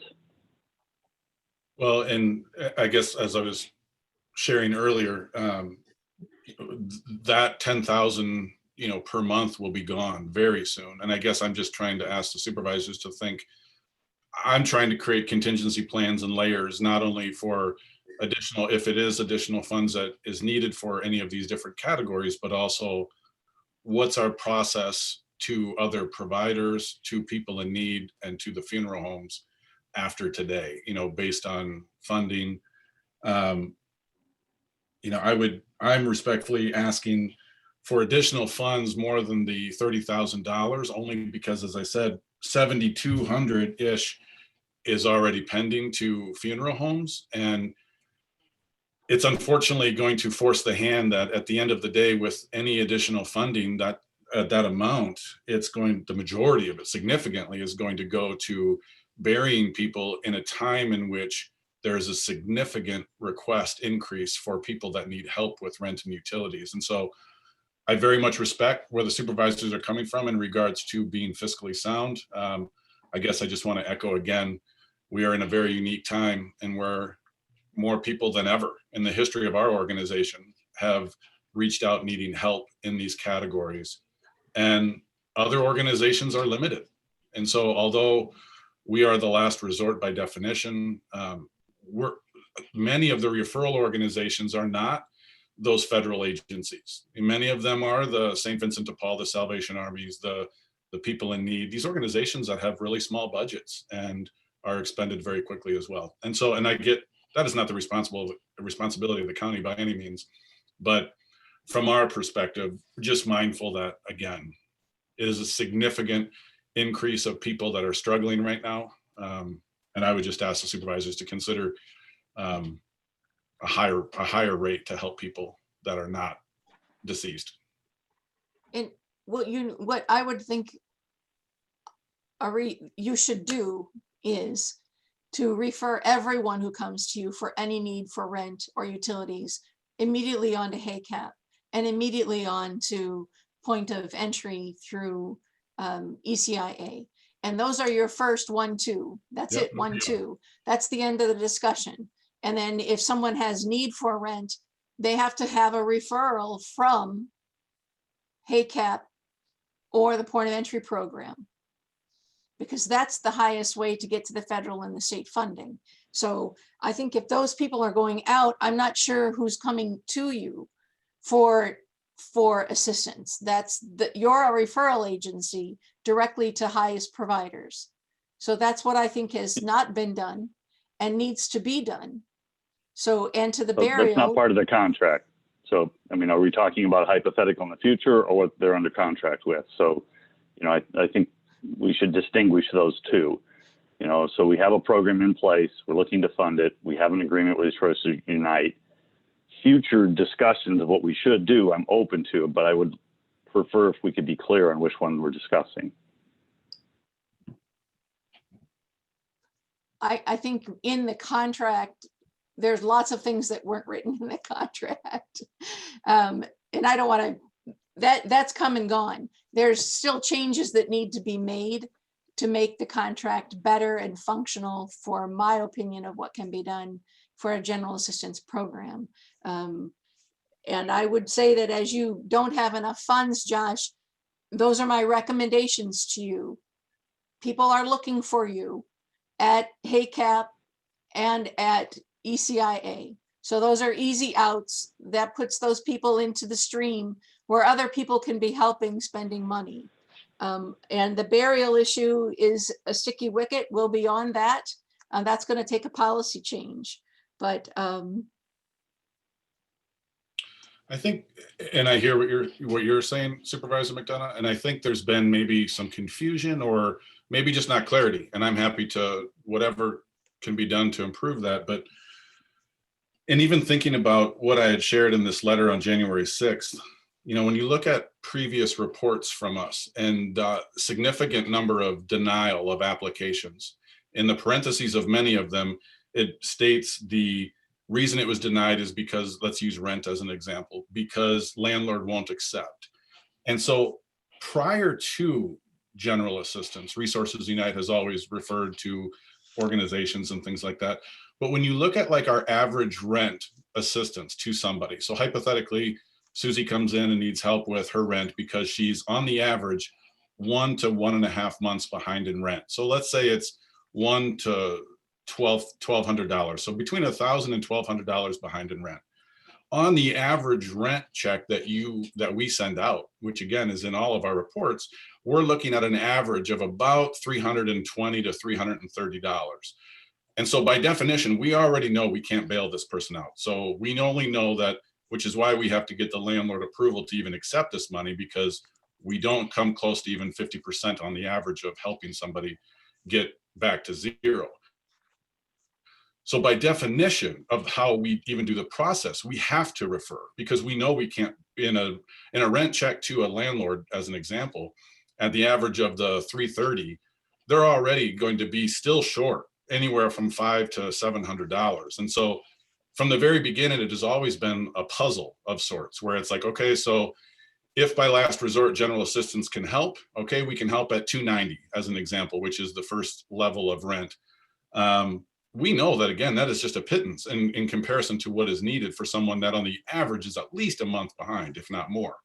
And so then it becomes like, okay, so what could Salvation Army do? Okay, cool, they can do $200, or maybe St. Vincent can do some, and then ECIA and all of those things, which then sometimes gets people back to whole. And so I just think it's important to I guess, underscore that what we are reimbursing or supporting, I guess, as an example with, say, rent or utilities, is already only just a very small piece, which forces, even if we didn't have the policy, to be able to be like, okay, so who else is going to be able to support this? Because we know that many landlords, again, even by the denials that we have in our reports, aren't going to accept it because it's not enough.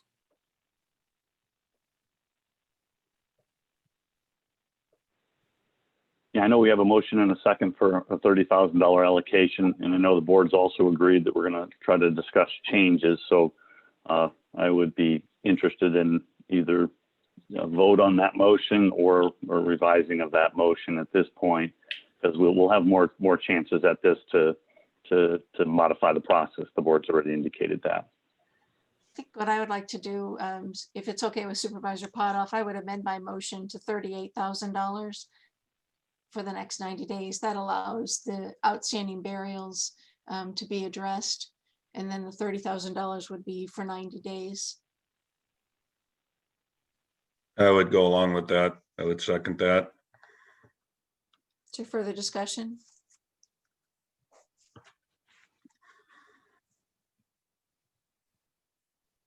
A motion and a second. All in favor signify by saying aye. Aye. Aye. Aye. Aye.